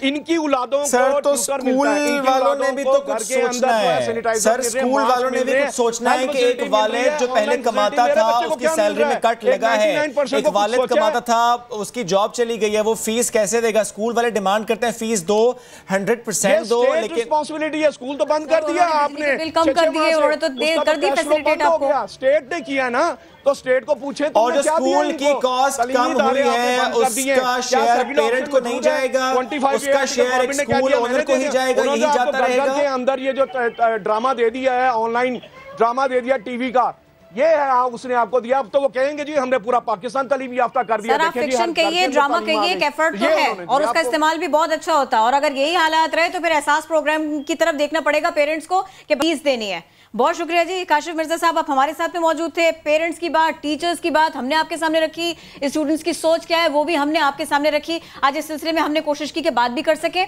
तफसील के साथ में कर सकें। अच्छा, एक क्वेश्चन है जी, सिंध में लॉकडाउन होगा नहीं होगा? क्या सिंध हुकूमत इंतजार करेगी विफाक का? और कल से कुछ वायरल था, वजीर आजम के दौरे की बात मैं कर रही हूँ, तो ये सवाल थे जरा पूछने रह गए थे, तो हमने सोचा कि क्यों ना इसी सिलसिले में बात कर लीजिए। वजीर तालीम सिंध सईद गनी साहब हमको ज्वाइन कर रहे हैं, तो वेलकम भी करते हैं आपको, बात भी करते हैं आपसे, सवाल भी करते हैं। गनी साहब बहुत शुक्रिया, आप हमको वक्त दे रहे हैं। सर ये फरमाइएगा, वैसे तो बहुत सारे मौजूद हैं, पहले हमें ये बता दें वो प्रोटोकॉल इमरान खान साहब के लिए मांगा गया था या फिर आप लोगों ने खुद ही से ये कर दिया कि जी हम इतनी सारी गाड़ियां दे देंगे? थोड़ा सा बता दीजिए, लोग कल से बहुत बहस हो रही है इसके ऊपर। देखें, खत आता है पीएम ऑफिस से और जो प्रोटोकॉल डिपार्टमेंट होता है गवर्नमेंट ऑफ सिंध का, उसको लिखा जाता है और फिर वो जो कंसर्न एडमिनिस्ट्रेशन होती है वहाँ चला जाता है, वो फिर इंतजाम करते हैं। लेकिन इस केस में मेरी मालूमात के मुताबिक पीएम हाउस से एक कॉल भी गई है कमिश्नर लाड़काना को और डिप्टी कमिश्नर लाड़काना को कि इतने अफराद आ रहे हैं, इनके रहने का और इनकी गाड़ियों का बंदोबस्त किया जाए। अच्छा सईद गनी साहब, प्रोटोकॉल नॉर्मली क्या होता है? अगर प्राइम मिनिस्टर साहब एक सूबे का विजिट कर रहे हैं, सीएम साहब से मुलाकात के लिए पीएम साहब की तरफ से कहा जाता है, सीएम साहब की तरफ से रिक्वेस्ट होती है, होता क्या है? क्योंकि मुलाकात शेड्यूल हुई नहीं है, तो रीज़न क्या थी? देखिए, इस्लामाबाद से जब प्राइम मिनिस्टर साहब कहीं भी जाते हैं तो उनके ऑफिस से पूरा एक शेड्यूल आता है और वो यहाँ कन्वे किया जाता है जो हमारा प्रोटोकॉल डिपार्टमेंट था उसको भी। तो नॉर्मली अगर वजीर आला साहब के पास ये इत्तला आए कि प्राइम मिनिस्टर साहब इतने बजे आ रहे हैं तो वो एयरपोर्ट रिसीव करने जाते हैं। हमारे पास इत्तला आई ज़रूर, लेकिन फिर ये कहा गया कि एयरपोर्ट आने की ज़रूरत नहीं आपको, तो वो फिर सीएम साहब इसकी एयरपोर्ट लेने नहीं गए। तो आप लोगों ने सोशल डिस्टेंसिंग कर ली। जो शेड्यूल होता है प्राइम मिनिस्टर साहब का, उसमें अगर मीटिंग कोई ऐसी हो जिसमें प्राइम मिनिस्टर साहब सीएम साहब को मदऊ किया गया तो वो जाते हैं, लेकिन अगर मीटिंग ऐसी कोई नहीं है और उन्हें नहीं बताया गया तो ज़ाहिर खुद से दरवाजे पर तो नहीं खड़े हो जाएंगे। फिर कैसे हो सकता है? अच्छा सर ये बता दीजिए, सेलेक्टेड लॉकडाउन, इसके लिए आजकल लोग बहुत बात कर रहे हैं, क्या सिंध के मुख्तलिफ शहरों में बिलखुसूस कराची में ऐसा कुछ आप लोग प्लान करने जा रहे हैं, लॉकडाउन होगा?